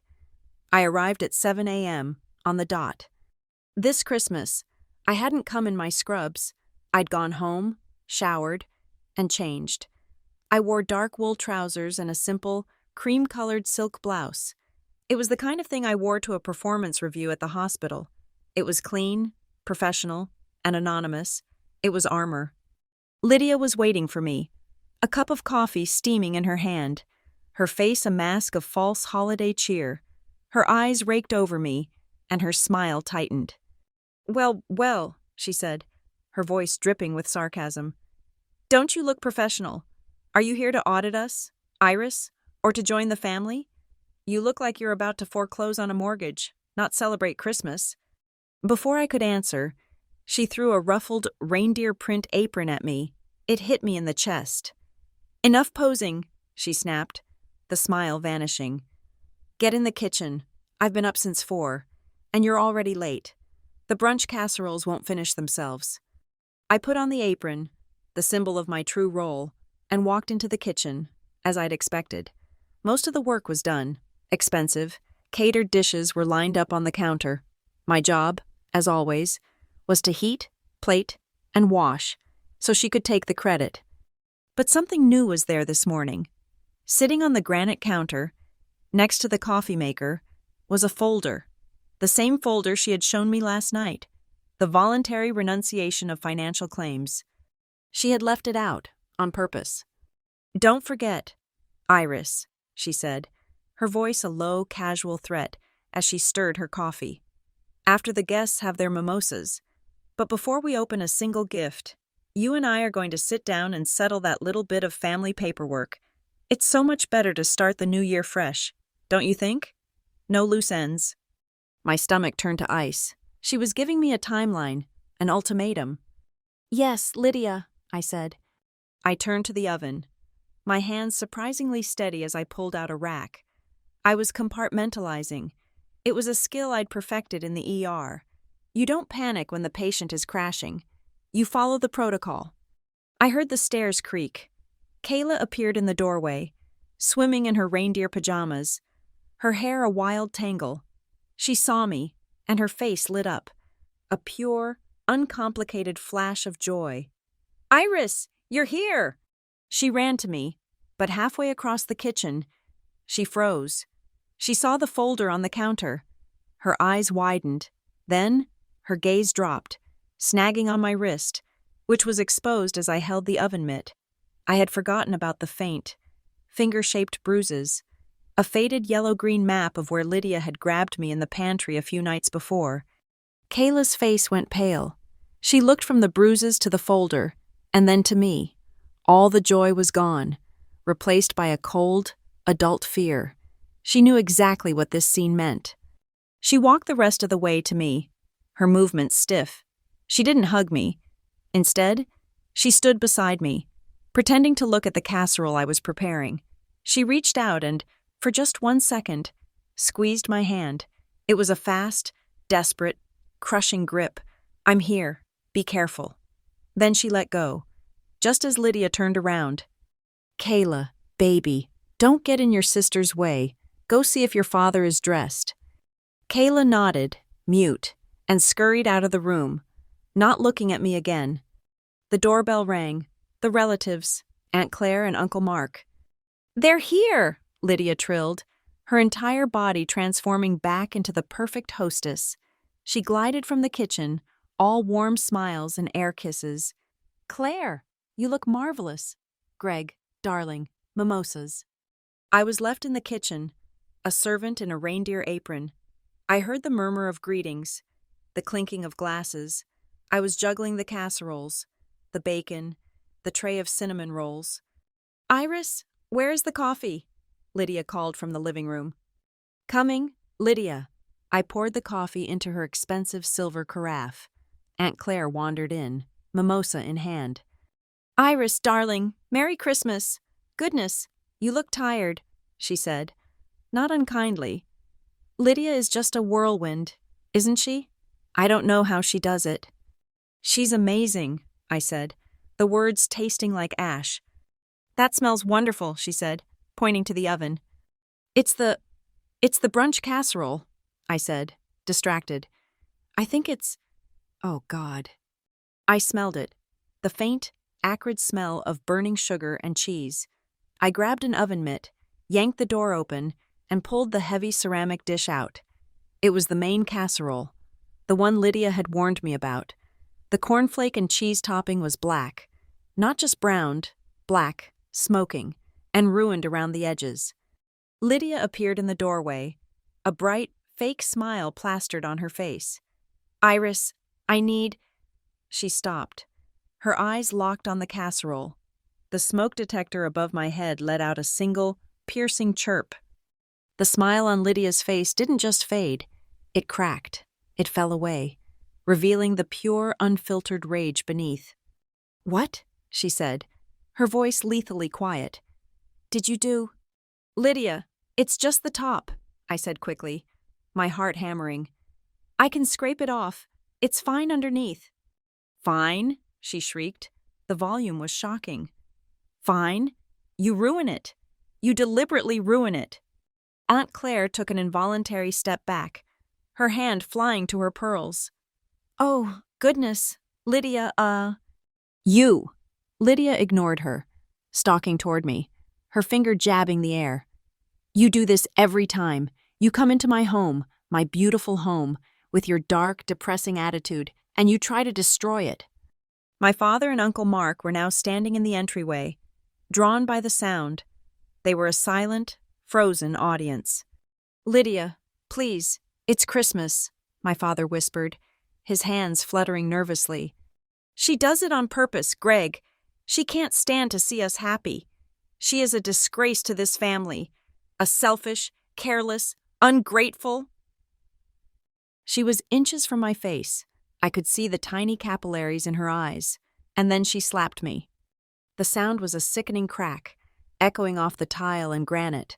My head snapped back, the force of it stinging my eyes, bringing the sharp, metallic taste of blood to my mouth.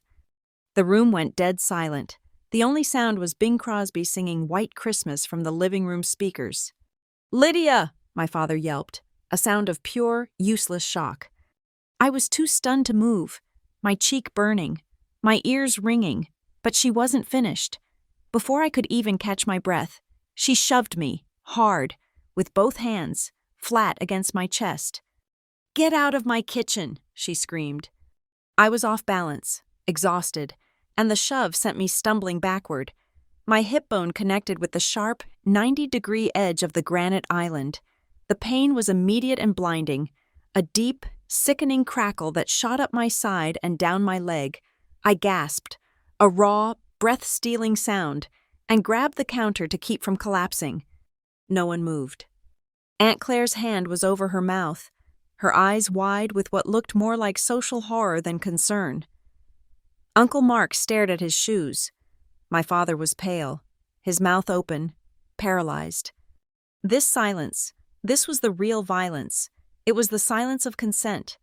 Their inaction was a verdict. I deserved this. Lydia was stressed. Iris was difficult. This was just what happened. I pushed myself upright, my hips screaming in protest. I looked past Lydia, past my complicit relatives, to the living room doorway. Kayla was standing there. She was gripping the back of a heavy oak armchair, her knuckles white. Her face was chalk pale, her eyes huge. But she was not crying. She was not hiding. She was watching me. And her expression was not one of fear. It was one of hard, terrible, furious determination. She was waiting. Something inside me snapped. The years of practiced submission, the ingrained instinct to cry, to apologize, to absorb the blow and make the tension stop. It all just evaporated. The tears did not come. The apology did not form. I straightened my blouse, the expensive silk one she hated. I slowly, deliberately, wiped the blood from the corner of my mouth with the back of my hand. I looked at Lydia, and for the first time in my life, I did not look away. I did not flinch. I just stared. My silence was a foreign object in the room. It was not on her script. She had been prepared for tears, for begging, for a fight. She had no idea what to do with this cold, quiet, assessing gaze. She saw me see her. She saw me see the relatives who were not helping. She saw me see my father, who was failing me. Lydia's rage faltered, replaced by a flicker of confusion, and then a new wave of anger. You see?" she sputtered, turning to Aunt Claire, desperate to regain control of the narrative. "She's erratic. She's completely unstable. It's that awful night shift. It's frying her brain." She scoffed, a brittle, ugly sound. She smoothed her perfect cashmere sweater, though her hands were shaking. I need a moment. I need to fix my face before we open gifts. Greg, handle this." And she turned, her heels clicking angrily on the hardwood, and swept up the grand staircase. She had retreated. My father took a hesitant step toward me. "Iris," he whispered, his eyes pleading. Let's just clean up the casserole. Please, let's not make this any worse. It's Christmas." I said nothing. I walked right past him, out of the kitchen. I walked past Aunt Claire, who wouldn't meet my eyes. I walked into the perfect living room, where the morning sun was streaming through the windows, making the silver and blue ornaments glitter. I stopped in front of the fireplace. Greg, Lydia, Kayla, Iris. My stocking. I reached up, my hand trembling, not from fear, but from a strange, cold adrenaline. I touched the velvet. It was heavy, heavier than it should be. I remembered Kayla's face, her look of fierce determination. I remembered her promise from last night. "I'm going to do something." I slipped my hand inside, past the candy canes and the cheap chocolate orange.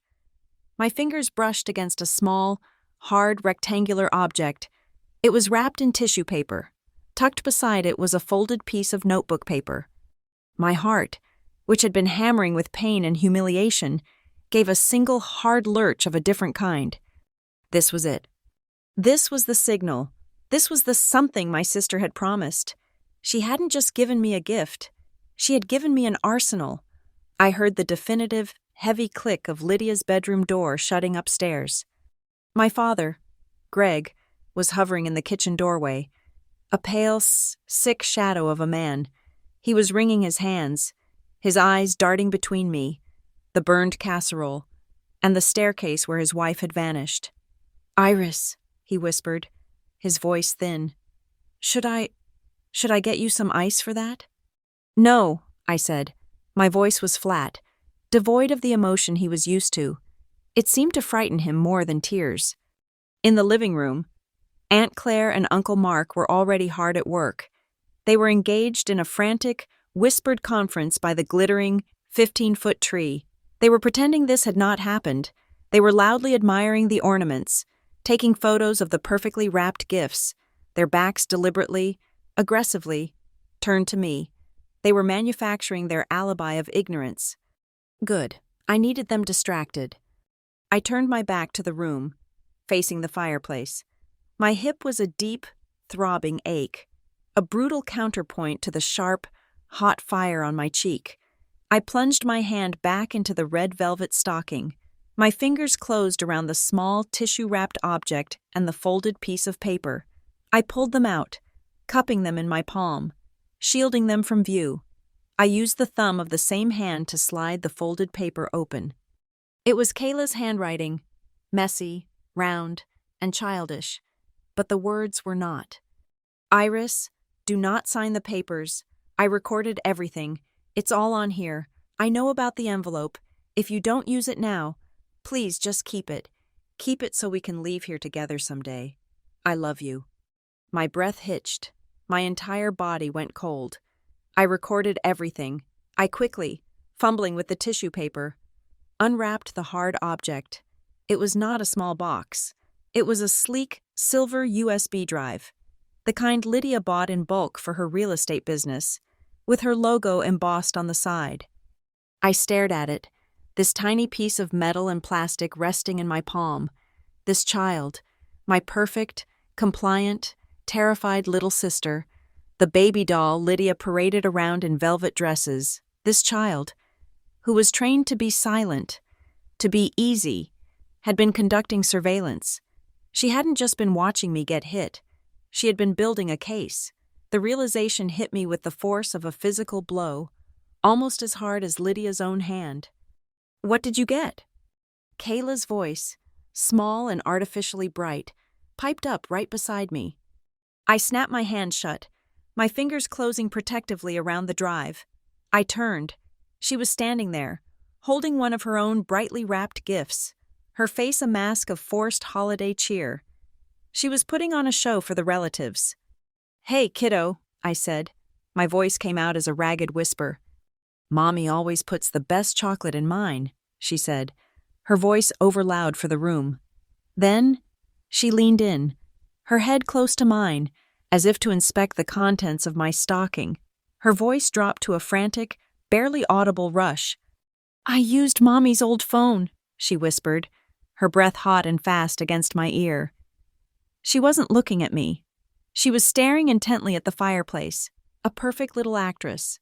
The one she keeps in her desk drawer. I know the password. I started after she pushed you by the door. The time you fell into the coats. My God. 6 months ago? She had been doing this for 6 months. I waited, she breathed, her words tumbling over each other. I'd wait until she was in the shower, or on one of her long conference calls in the office. I'd take the phone, hide it under the sofa cushions, and just record, audio only. Then I'd listen. I saved the bad ones. "Kayla," I whispered, my heart pounding so hard I thought it would break through my ribs. "What? What did you record?" "Everything," she whispered, and I could hear the strange, terrified pride in her voice. "I recorded her on the phone with Aunt Claire.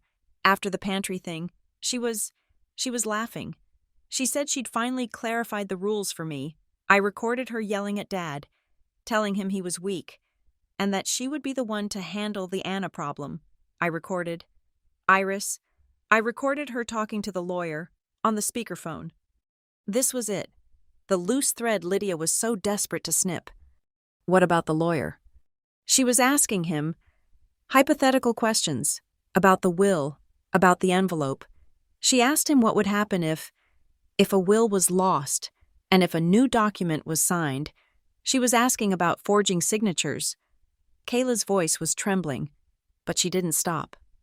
And Iris, I recorded her last night, after you went to bed. She was in her office, practicing what she was going to say to you today. Kayla finally turned to look at me, her eyes huge and dark. She was pacing.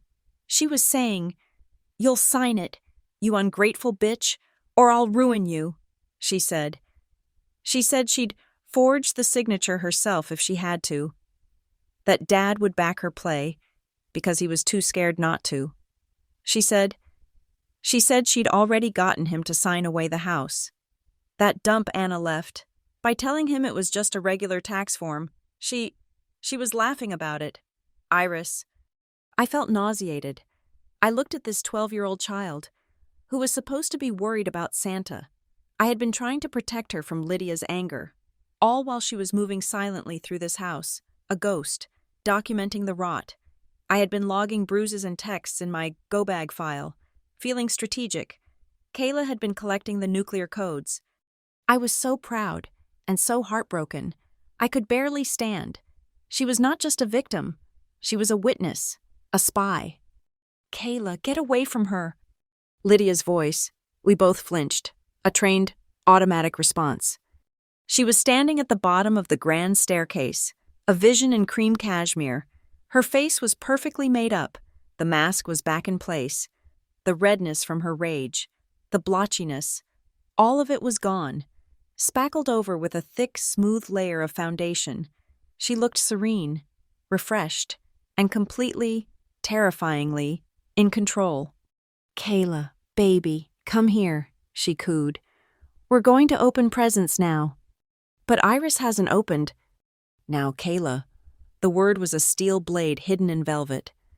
Kayla shot me one last look, her eyes wide with panic, and scurried to her mother's side, a perfect, obedient daughter. "All right, everyone," Lydia said, clapping her hands together, the sound abnormally loud in the tense room. She was radiating holiday cheer. "Let's all gather. Greg, darling, sit here. Claire, Mark, on the sofa, please. Iris, right there is fine." She pointed to a hard, antique ladder-back chair, set just outside the main circle of sofas, the dunce chair. I moved to it. My hips screamed in protest. I sat, my back rigid. I kept my right hand clenched in the pocket of my trousers. The silver USB drive felt as heavy as a brick. "Ow, now," Lydia said, beaming at the small, captive crowd. "Before we get to all these wonderful gifts, we just have one small, happy piece of family business to attend to. A little housekeeping, just to start the year off right." I glanced at Kayla. She was perched on the arm of her mother's chair, trapped. She was twisting a red ribbon on one of her presents, twisting it so hard her fingertips were white. She caught my eye and mouthed one word: "Do it." My mind was racing. What was my move? I couldn't just stand up and announce, "My 12-year-old sister illegally recorded you." Lydia would deny it. She would destroy Kayla. She would paint her as a disturbed, lying child, corrupted by her unstable older sister. She would take away her phone, her friends, her life. I would be walking away from this, but I'd be leaving Kayla locked in a burning building. I had to protect Kayla. That was the primary objective. "Greg, darling," Lydia cooed. "The folder on the kitchen counter. Could you be a dear and fetch it for me?" My father, looking pathetically grateful to have a simple, non-emotional task, practically ran to the kitchen. He returned, handing the folder to her like an offering. Kayla slid off the arm of the chair and knelt on the floor beside me, pretending to fix the bow on my shoe. "Iris," she whispered, her voice frantic and low. "If you're going to do something, do it fast. Please. I'm scared. I'm scared I won't be brave again." She was right. This was the moment. Lydia had assembled the jury. The trap was set. "Thank you, darling." Lydia opened the folder. She took out the voluntary renunciation document. She also took out a beautiful, heavy, gold and black fountain pen. "Now," she said, her voice soft and sweet, the voice she used for charity luncheons. "As you all know, this family, my family, is the most important thing in the world to me." She looked around, making slow, deliberate eye contact with Aunt Claire and Uncle Mark, who both nodded dumbly, caught in her performance. "And families," she continued, "are built on trust. They are built on loyalty. They are not built on messy, old business from the past. She gave a sad, compassionate little sigh, as if she were about to do something difficult but kind. As some of you know, Iris has been struggling to find her place in our new, blended family. She has felt, unfairly, I think, that she is owed something, that some old forgotten paperwork from her mother's past somehow entitles her to, well, to assets that this family has worked so hard to build. I watched, morbidly fascinated. She was brilliant. She was painting me as a gold-digging grave robber, and she was doing it without ever raising her voice. "It's caused such a strain on her father," she said, placing a comforting, proprietary hand on Greg's knee. He flinched but did not pull away. "And it's been so confusing for poor Kayla. This constant talk of his money and her money, well, that's just not what a family is." "So," Lydia continued, her voice brightening, "I had our lawyer draft this simple little agreement. It's a gesture, really, a beautiful Christmas gesture." She held up the paper. "It just says that we are one family, that we all agree to put the past behind us, that we agree to stop thinking about mine and start thinking about ours.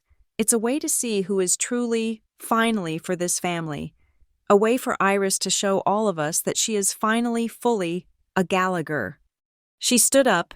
She walked over to me, holding out the document and the pen. Her smile was beatific. She was glowing, a vision of maternal grace and forgiveness. She was the saint. I was the sinner, being offered one last chance at redemption. "Iris, darling," she whispered, just loud enough for everyone to hear, "I am giving you the chance to make this right. I am giving you the chance to put all this ugliness behind us. Will you sign it? Will you finally join this family, for good?" This was the checkmate, the perfect public trap. My father was watching me, his eyes pleading, "Sign it, just sign it, keep the peace." Aunt Claire was smiling, nodding, her hands clasped, as if this were a beautiful, heartwarming breakthrough.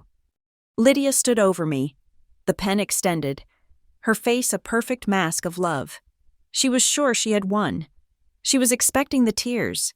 She was expecting the broken apology, the grateful, trembling hand reaching for the pen. She was expecting the Iris who always broke. I looked down at the paper she was holding. Voluntary renunciation. Then I looked up. I did not look at Lydia. I looked past her, to my little sister. Kayla was kneeling on the floor, her whole body trembling, her face white. She was watching me. She was not just a child writing a hopeful letter to Santa. She was a witness who had hidden a hard drive in a Christmas stocking. She had done her part. She had taken the ultimate risk. I would not fail her. I took a slow, deep breath, the air burning in my lungs. I looked back at Lydia, and I did not reach for the pen. "No," I said, the single word. "No," dropped into the room with the force of a slammed door. It was so quiet. I could hear the tiny, almost imperceptible buzz of the Christmas lights. Lydia's beatific smile froze. It didn't fade. It just cracked. The muscles around her mouth twitched. She had not prepared for this word. It was not in her script. Aunt Claire let out a little, nervous titter. "Oh, Iris, don't be dramatic. It's Christmas." Lydia recovered first. Her face, which had been a mask of loving forgiveness, instantly hardened. The warmth vanished, sucked back in, leaving behind a cold, polished fury. Her voice, when she spoke, was no longer sweet. It was low, sharp, and dripping with venom. "What did you just say to me?" "I said no," I repeated. I stood up, pushing the hard antique chair back with my legs. My hip throbbed, but the adrenaline was so high, I barely felt it. I was no longer the girl in the dunce chair. I was standing. I was at her level. "I will not be signing that. Not today, and not ever." I reached out and, with one finger, pushed the document and her expensive pen back toward her on the table. "You ungrateful little," she started, her voice shaking with a rage she was trying to hold down. She remembered her audience. She pivoted. Her voice rose, becoming a performance of a different kind, the performance of the victim. "After everything," she said, her voice breaking, addressing the room, not me. "After everything I have done for you, we took you in. I took you in. I gave you a home. I gave you a family. I bought you clothes. I paid for your school trips. I have treated you like my own flesh and blood. And this is the thanks I get?" She was magnificent. She was listing every small transactional kindness as if it were a bill she was now calling due. "You come into my house on Christmas morning, after what you did in the kitchen." She was gaining momentum now, her voice rising in outrage. "And you accuse me? You try to extort us?" "Lydia," my father said, his voice a weak, placating murmur. He stood up, his hands fluttering. "Lydia, please, let's open the gifts. We can talk about this later, in private." "No, Greg," she shrieked, whirling on him. I will not be humiliated in my own home. I have bent over backward for years for this girl, and she has been nothing but a dark, sullen, difficult money-grubbing." She was confident. This was her final, public checkmate. She was certain the combined weight of her relative's judgment and my father's weakness would crush me. She thought I would collapse, apologize, and sign the paper just to make the yelling stop. She was counting on my shame. "Lydia," I said, my voice cutting through her tirade. It was not loud. It was calm, and that, more than anything, seemed to terrify her. "You are right. This isn't about family. This is about money. So let's talk about the money." Instead of arguing, instead of crying, I reached into the pocket of my trousers. My hand was shaking, but not with fear, with a cold, vibrating rage. I pulled out a folded piece of paper. Not the USB drive, not yet. I unfolded the document. It was the photocopy of Anna's will, the one I had made at a copy shop on my way here, just yesterday. The original was safe in my apartment. I stepped forward, past Lydia's stunned, furious face, and placed the photocopy on the marble coffee table, right in the center, on top of one of her perfect, leather-bound art books. I placed it there for everyone to see. "This," I said, my voice clear and steady in the silent room, "is the last will and testament of my mother, Anna Gallagher." My father flinched, a sharp, guilty jerk. "Iris, that's old news. That was all settled years ago." "Was it?" I asked, looking at him, my own father.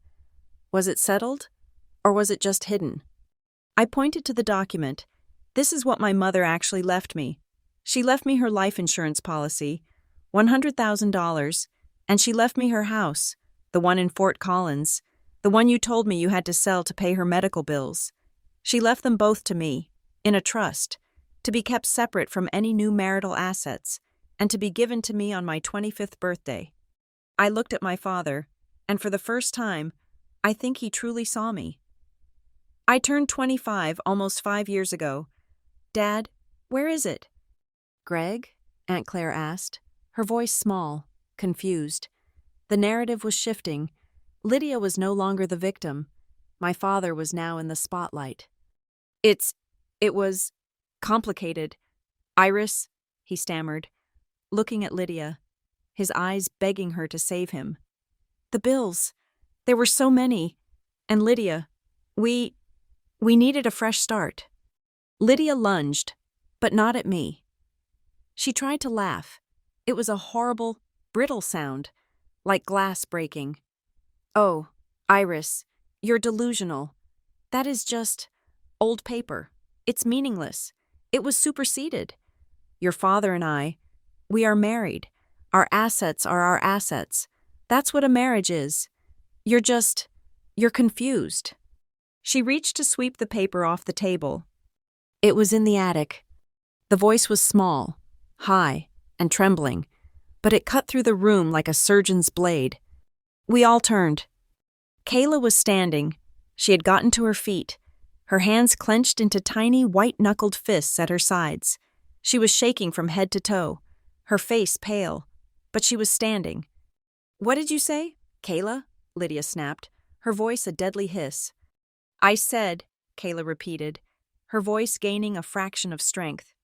"It was in the attic, in a box, labeled with her name." She pointed at me, then at the will. I saw you. I saw you find it." "Kayla, go to your room," Lydia commanded, her voice low. "Go to your room, now." No. That, more than my own refusal, was the real explosion. Lydia looked as if Kayla had just slapped her. Aunt Claire and Uncle Mark, who had only ever known Kayla as the silent, perfect doll, were staring, their mouths open. "I heard you on the phone," Kayla continued, the words tumbling out in a terrified, unstoppable rush. "I heard you talking to someone. You said, we have to find a way to make it legal. You said, don't let the little bitch find out she's being robbed. You said that. I heard you." "Kayla," Lydia shrieked, her voice cracking. "You are lying. You are a horrible, lying little girl. Iris she has poisoned you. She has twisted your mind." And I recorded it, Kayla said. The room went dead. What? Lydia whispered. "I recorded it," Kayla said again, her voice shaking, but her eyes locked on Lydia's. "I recorded you talking to the lawyer and practicing your speech for today. I have all of it." This was not in Lydia's calculations. She had prepared for me. She had never, not in a million years, prepared for Kayla. "Iris," I said, my voice still calm, still cold. I reached into my pocket, and this time, I pulled out the small, silver USB drive. I held it up, between my thumb and forefinger, so everyone in the room could see it. "Kayla didn't just record you, Lydia. She gave it to me. I didn't need to play it. The sight of it was enough. On this drive," I said, narrating the evidence to the stunned, silent jury, "is an audio file of you, Lydia, bragging to Aunt Claire about clarifying the rules for me. Right after you shoved me into the hall tree, there is an audio file of you calling me your useful little prop for Christmas. There is an audio file of you and a lawyer discussing how to hypothetically forge a signature on a trust document." I took a step toward my father, who looked like he was going to be sick. "And there is a file, Dad, of Lydia on the phone last night, bragging about how she fooled you into signing the papers to sell my mother's house, years ago, by telling you it was just a tax form. She laughed about it. She said you were too weak and too stupid to ever question her." Greg's face, which had been pale and confused, went a dark, mottled red. He turned, slowly, to look at his wife. He looked at her as if he had never seen her before. Lydia looked at my father. She looked at the USB drive. She looked at Kayla. And the mask didn't just crack. It disintegrated. The polished, sophisticated, community-leading woman was gone. What was left was something raw, feral, and cornered. And she snapped. "But she didn't lunge at me. She lunged at Kayla." "You!" she screamed, her voice a guttural, unrecognizable sound. "You recorded me? In my own house? You spy?" She flew at her daughter, her hands out, like claws. I moved. I grabbed her arm, midair. "Don't you touch her." Lydia, blind with rage, whirled on me, trying to get to the USB drive. "Give me that!" she shrieked, clawing at my hand, at my pocket. "It's mine! You stole it!" It was a grotesque, ugly scuffle. She was no longer the perfect hostess. She was snarling, her hair coming out of its perfect style, her face twisted. She shoved me, and I stumbled back into the coffee table, the will fluttering to the floor. "I will end you!" she screamed at me, and then she looked at Kayla, who was sobbing, terrified, behind the sofa. "And I will end you. I will smash that phone. I will lock you in your room for a month. You will never see the light of day again, you ungrateful little monster." "Lydia, stop it!" Aunt Claire shrieked. Finally moved to action. She and Uncle Mark grabbed Lydia's arms, trying to pull her back. Get off me, Lydia bellowed, thrashing, trying to get to me. She's... And in that moment, seeing his wife thrashing, swearing, and threatening to lock his child in her room, my father finally woke up. He saw it. He saw his 2 daughters, cowering on one side of the room, one with a bruised face and a legal document in her hand, the other, trembling and sobbing, having just confessed to espionage to save herself. And on the other side, he saw his wife, a raging, violent stranger, being restrained by our relatives. The narrative was broken. The lie was dead. He finally, after a decade, saw the truth. Lydia's face, trapped between my father's pleas and my aunt's nervous sobs, was a terrifying mask of pure hatred. She was a cornered animal. "You are lying," she shrieked, her voice tearing. She ripped her arm from Uncle Mark's grasp. "This is my house. This is my family. You are trying to steal my money." She wasn't aiming for Kayla anymore. She wasn't aiming for the USB drive. She was aiming for me. She lunged, not with an open hand, but with her whole body. She grabbed the front of my silk blouse, her nails digging in, and shoved me backward with a guttural scream of rage. I wasn't ready. I crashed backward, slamming hard into a tall, dark wood curio cabinet by the wall.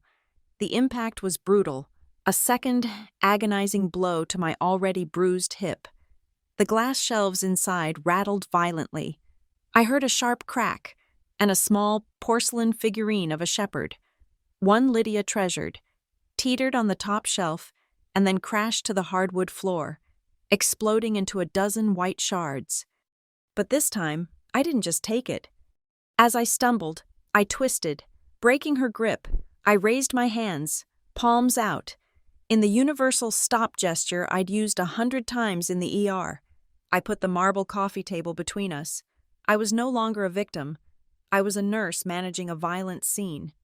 "Stop," I commanded. My voice was not a whisper. It was not a plea. It was a roar. It cut through her screaming, through my aunt's sobs, through the Christmas music that was still, absurdly, playing. "Stop. You have assaulted me. You slapped me in the kitchen, and you have just shoved me into that cabinet. I am an adult, and you are assaulting me in front of witnesses."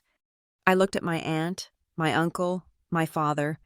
"If no one here stops her, I am calling 911, right now." The sound of the smashing porcelain, combined with the cold, legal words assault and 911, finally, shattered the holiday illusion. "Lydia, for God's sake," Uncle Mark shouted, his face white. "That's enough. You're breaking things." But it wasn't him that stopped her. It was Kayla. My little sister, who had been hiding behind the sofa, saw the second attack. She saw her mother, in a blind rage, physically shove me into a piece of furniture, and her terror, the terror of a child, was suddenly eclipsed by a white-hot protective fury. She scrambled from behind the sofa, not for me, but for her own cell phone, which was plugged into a charger on a side table. Her small hands were shaking, but they were fast. "If you don't call, I will," she screamed, her voice cracking, but louder than I had ever heard it. "I'll call 911. I'll tell them. I'll tell them to come here and see how she hits people. I'll show them the recordings." That was the bullet. Lydia, who had been panting, readying for another lunge, just froze. She stopped.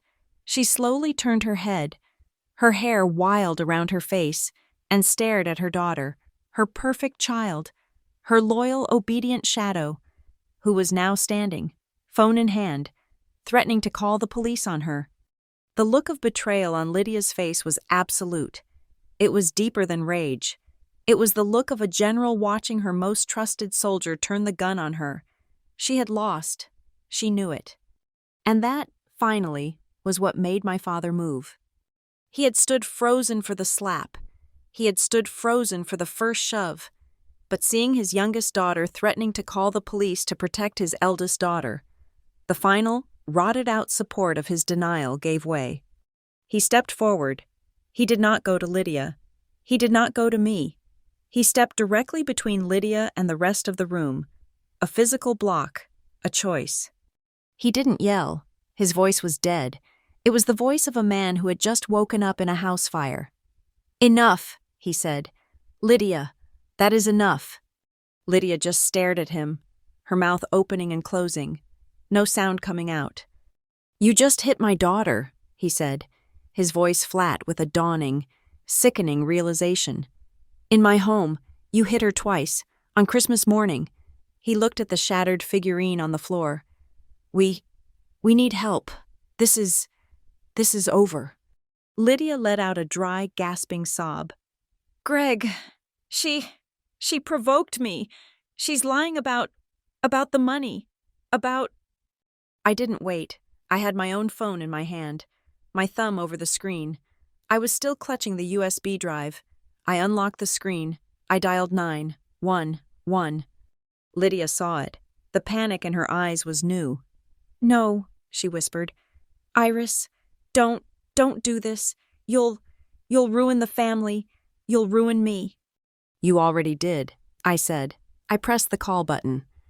A voice, calm and detached, came through the speaker. 911, what is your emergency?" I did not take my eyes off Lydia. "My name is Iris Gallagher. I am at 24 Willow Creek Drive, in Silver Ridge Estates. I am an adult, and I have just been assaulted by my stepmother, twice. The assault was witnessed by 3 other adults. I am not injured, but I am not safe, and she is preventing me from leaving." "Ma'am, is she armed?" "No, but she is violent and unstable.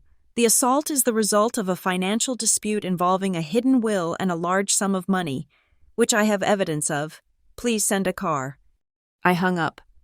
The silence that fell was absolute. It was 7 minutes, 7 of the longest, most agonizing minutes of my life. No one spoke. No one moved. Lydia collapsed onto the sofa. She didn't cry. She just folded. She put her face in her hands.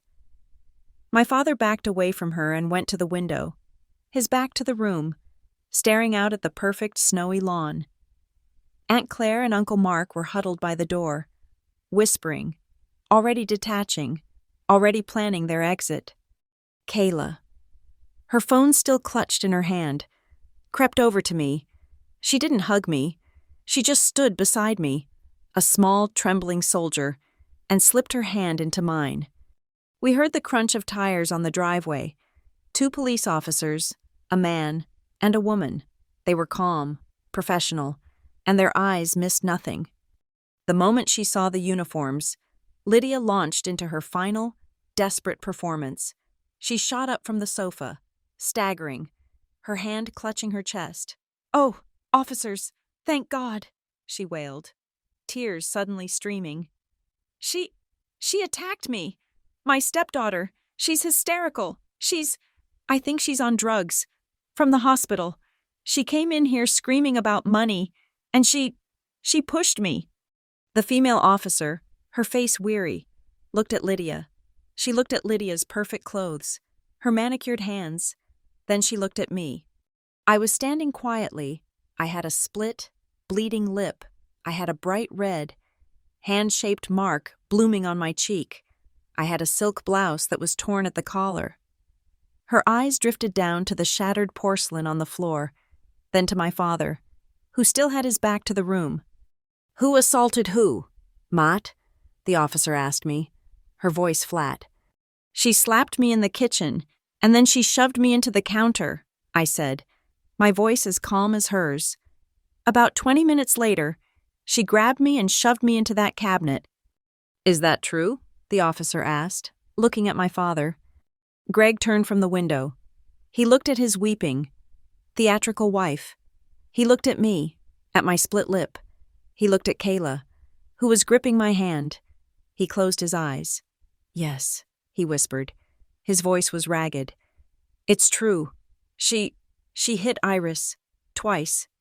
Lydia let out a sound like a dying animal. "He's lying. They're all against me." And Kayla's small voice piped up. My mom. She's been hiding my sister's will, from her first mom, and And she stole her money. I have proof. I have recordings. Kayla, you shut your mouth. You are a lying, wicked child, Lydia shrieked. Ma'am, the male officer said to Lydia, his voice suddenly sharp. Stop talking, now. He looked at me. What is she talking about? I held up the USB drive. This is a drive. Officer, it contains audio files of my stepmother admitting to concealing my mother's will. It has her admitting to her plan to forge my signature on this document. I pointed to the voluntary renunciation papers. And admitting to forging my father's signature on the sale of my mother's house. It also has her admitting to previous assaults. I held up the photocopy of the will. This is the will she's been concealing. This assault happened because I confronted her with it. The female officer looked at the documents. She looked at my father. Sir, were you aware of this will? And a $100,000 life insurance policy for your first wife? My father looked at her, his face a mask of gray, sickening confusion. He hadn't just been weak. He had been a fool. I don't know, he stammered.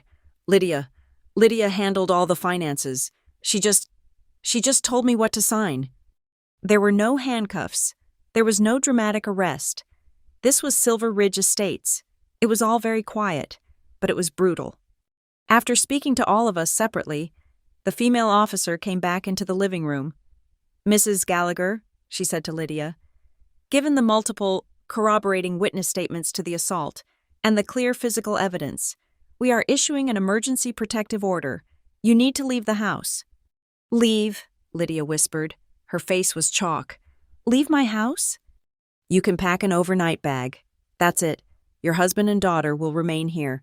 You are to have no contact with them, or, she pointed to me, with Miss Gallagher, until the hearing. If you violate this, you will be arrested. Do you understand? Lydia didn't scream. She didn't fight. All the air, all the fire, all the righteous, terrible energy just left her. She was a hollow shell. She looked old. She just nodded, her eyes empty. I watched her walk up the grand staircase, the male officer following behind. As she went to pack a bag, she left her own perfect Christmas party, in her perfect house, escorted by a police officer, as her neighbors peered out from behind their perfect curtains. The house was quiet, so quiet. The police left. Aunt Claire and Uncle Mark had vanished, muttering something about letting the family have space. It was 3 p.m. The perfect Christmas brunch sat, cold and untouched, congealing in its expensive dishes. My father was at the dining room table, sitting in the dark. He wasn't drinking.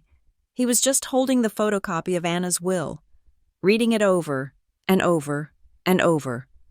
His face was gray, the face of a man who had just realized he'd been a passenger in his own life.